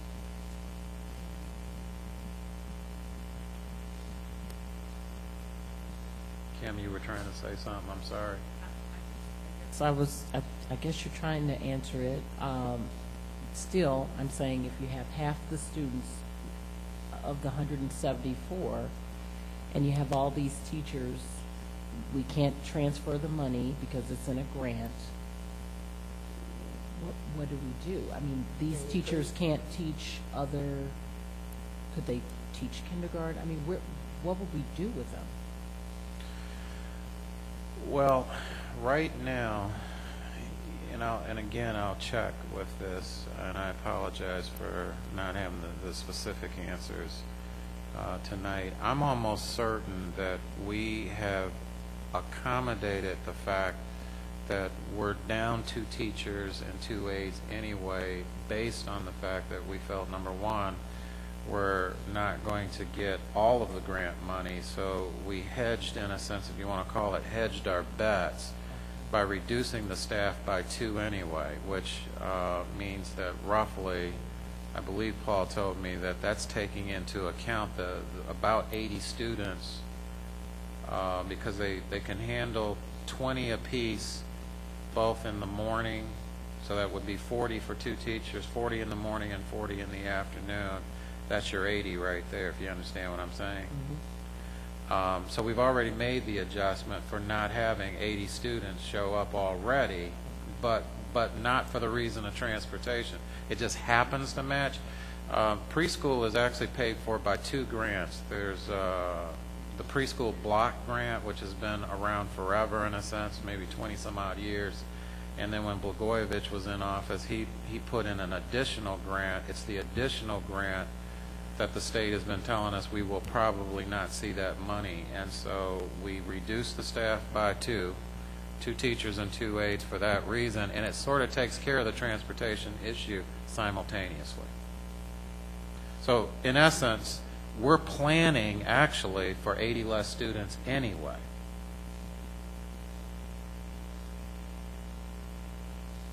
Now, I'm going to say this one last thing, which is a really sad reality. It's not a this year decision, but I'm making this mainly for the public.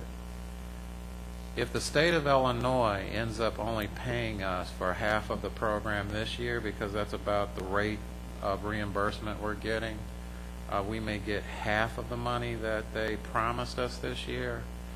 Next year, the real question is going to be, if that pattern continues, will we really be able to have the program even in the form that it's in now? Because basically the state is only giving us, I think, Bob, one payment out of 4, just one, and we're only anticipating one more because there's only six or 7 weeks of school left. So we're anticipating we're only going to get half the money, and the other half we're going to pay for out of whatever reserves we have, because we will not see that other half maybe until the next fiscal year. That's how bad it is as far as the delay, and especially these categorical grants that are non-mandated. Because there's 2 types of categorical grants: mandated, which is transportation and special ed, and the others are non-mandated, such as bilingual education, preschool education, and alternative education. Those are not mandated by the state, even though they're paid for by the state, and the state is threatening that the non-mandated categoricals are going to be severely cut, or, as they say, guess what? You may not see the money at all next year. And they haven't paid since October. Any other questions? Any old business? Any new business? We have a need for closed session. I did want to give a brief update. Maybe not. On speed. I'm the speed liaison for the board.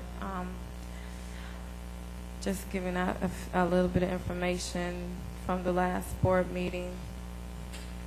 They mentioned a possible increase in tuition because of financial issues that they're dealing with, possibly a 0 to 0.5% increase. They're not sure yet.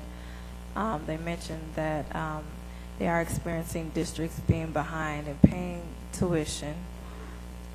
There are some changes to the joint agreement, changes in the voluntary withdrawal and dissolution sections of the joint agreement. I can give a copy to Terry or someone. They're also looking for classrooms to rent or occupy, just to throw that out. And on Wednesday, May 5th, there will be the Speed School District Community and Career Fair on their grounds at 1125 Division Street in Chicago Heights. That will be from 9:30 a.m. to 1:30. It's geared to ages 3 years and up, and some of the participants and sponsors are McDonald's, Starbucks, TJ Maxx. The mayor of Chicago Heights is supporting it. Senator Toy Hutchinson is supporting it. Also the University of Illinois Extension, and a lot of other sponsors and vendors. Any other new business? We have a need for a closed session. Moved. To talk about personnel matters. Yes. Still moved. Moved by Mr. Heisel, second by Ms. Coletti. All in favor? Aye. We're now in close. Be back as soon as we possibly can.